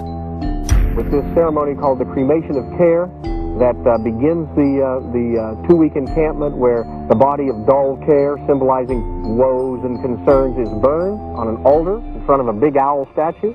When that ceremony ends, they all start to cheer and yell.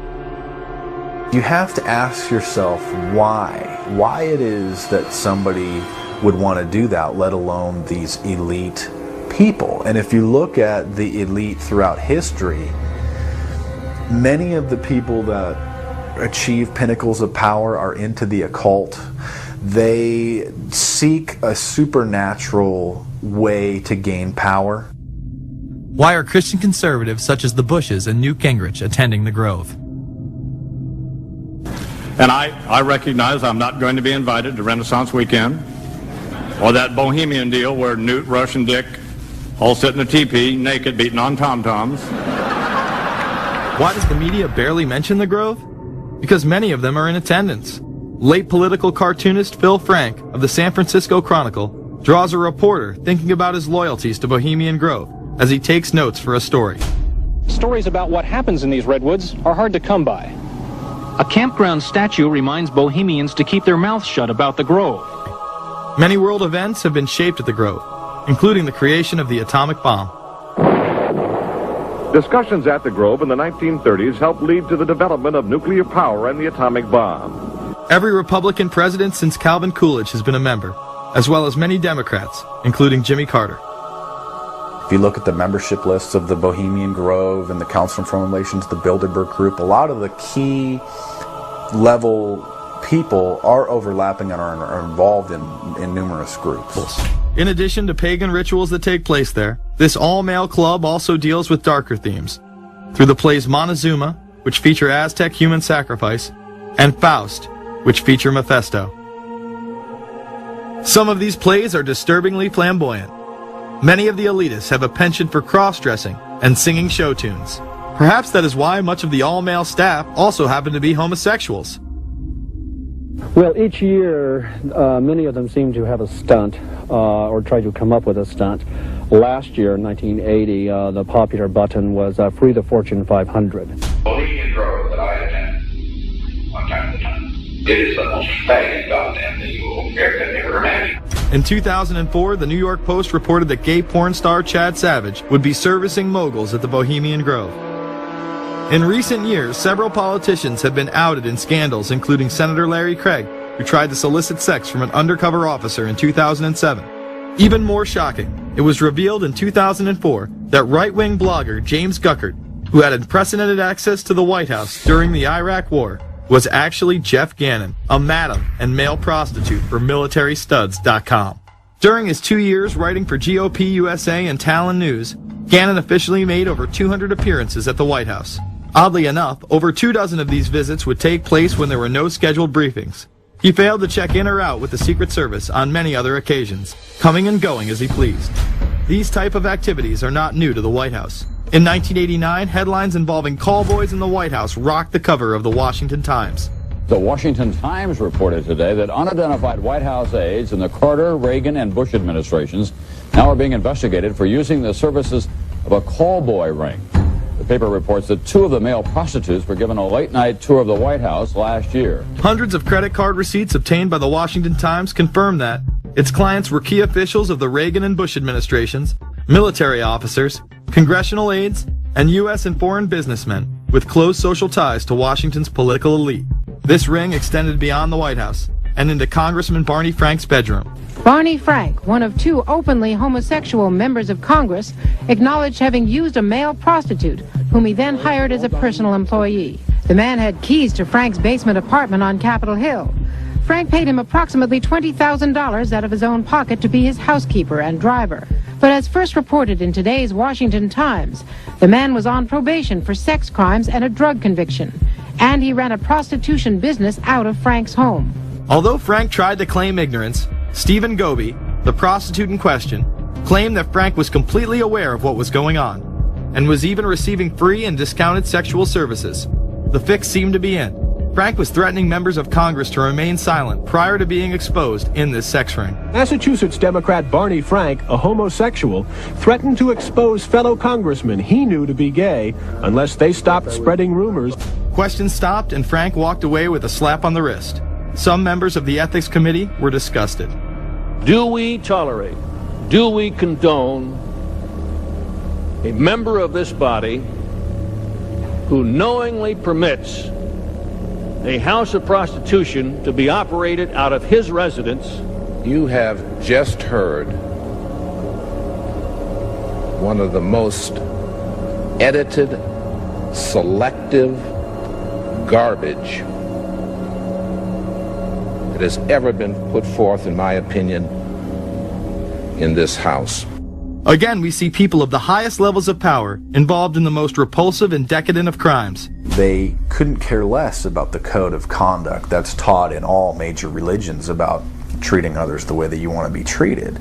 And then they masquerade, they put this false front on that they're like everybody else, because your average person wants to do right, believes in some sort of a karma, believes in some sort of a divine justice in the universe.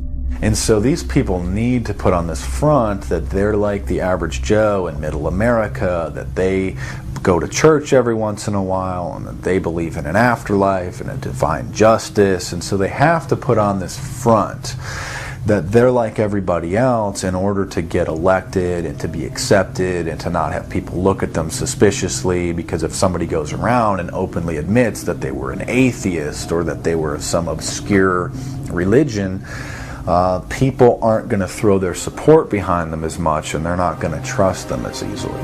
The reality of this behavior is never revealed to the public, as the media keeps any revelations quiet. Unfortunately, these type of activities continue to this day. Florida Congressman Mark Foley chaired the House caucus on missing and exploited children and went on television praising Chris Hansen's To Catch a Predator series.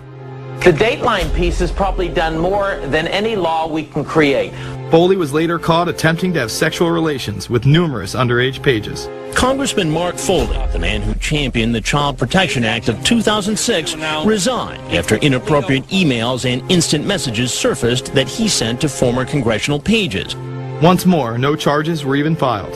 Foley himself has checked into rehab. No one has been charged with any crime.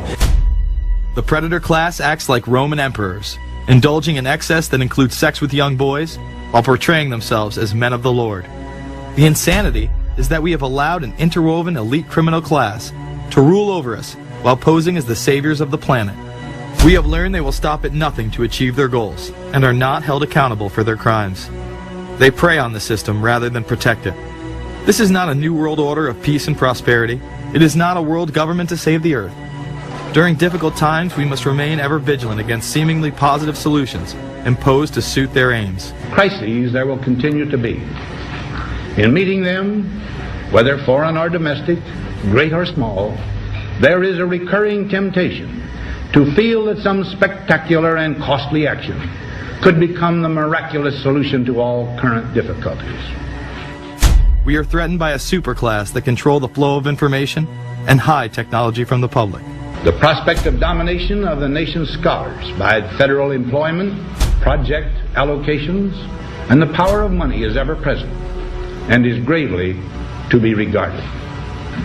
We must also be alert to the equal and opposite danger that public policy could itself become the captive of a scientific, technological elite.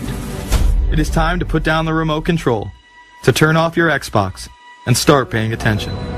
It is time to step away from everyday luxuries and pop culture and take action against a monolithic, concentrated evil in order to save what's left of humanity. We must now trade in our apathy for action in order to defeat this invisible empire.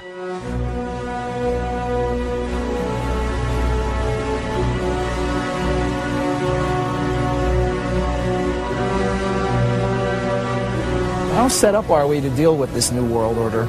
I think we're going to hear a lot about that today. Let's take the New World Order. It's an interesting phrase. I've been thinking a little bit about the structure of the world, right? The New World Order, as everybody says. The peace could yield to the pernicious New World Order. The New World Order. The New World Order. The New World Order. The New World Order. This New World Order. Stay fixed on your goal of imposing the New World Order. You kept talking about a New World Order. A New World Order. That's what we need now. A new world order with swing. One war and one victory doth not a new world order make. Conservatives used to believe in the United States of America rather than the United States of the New World Order. The ambition to create a new world order. Whose world order is this? And of course, what he called it was the New World Order. Respect for a new world order. We can see a new world coming into view, etc., etc. That's the core of the New World Order that we want to try to build. It's the sole superpower, New World Order. New World Order. A new world order. To a new world order of peace. Let's say a new world order, for want of a better term. Entities of the new world order. The whole concept of New World Order is something else. It really says that the state is God. The state will play a bigger role in the economy. New order. What Wilson wanted was a new world order, not just a new world order. In order to compete in the New World Order. Compete in this New World Order. This is the third leg of the New World Order. We had the World Bank, we had the IMF, and now we had the World Trade Organization. A rigid New World Order. This hoped-for New World Order. Constructing a new world order. In the New World Order of the 21st century. The new world order we're going to put in place In this New World Order. In this new world order. The patriots in this country are not going to see their rights diminished in order to create a new world order. President Bush has described as a new world order, which I share that, we all share that same desire. A new world order is surely in the making here. Are we ready for the new world order?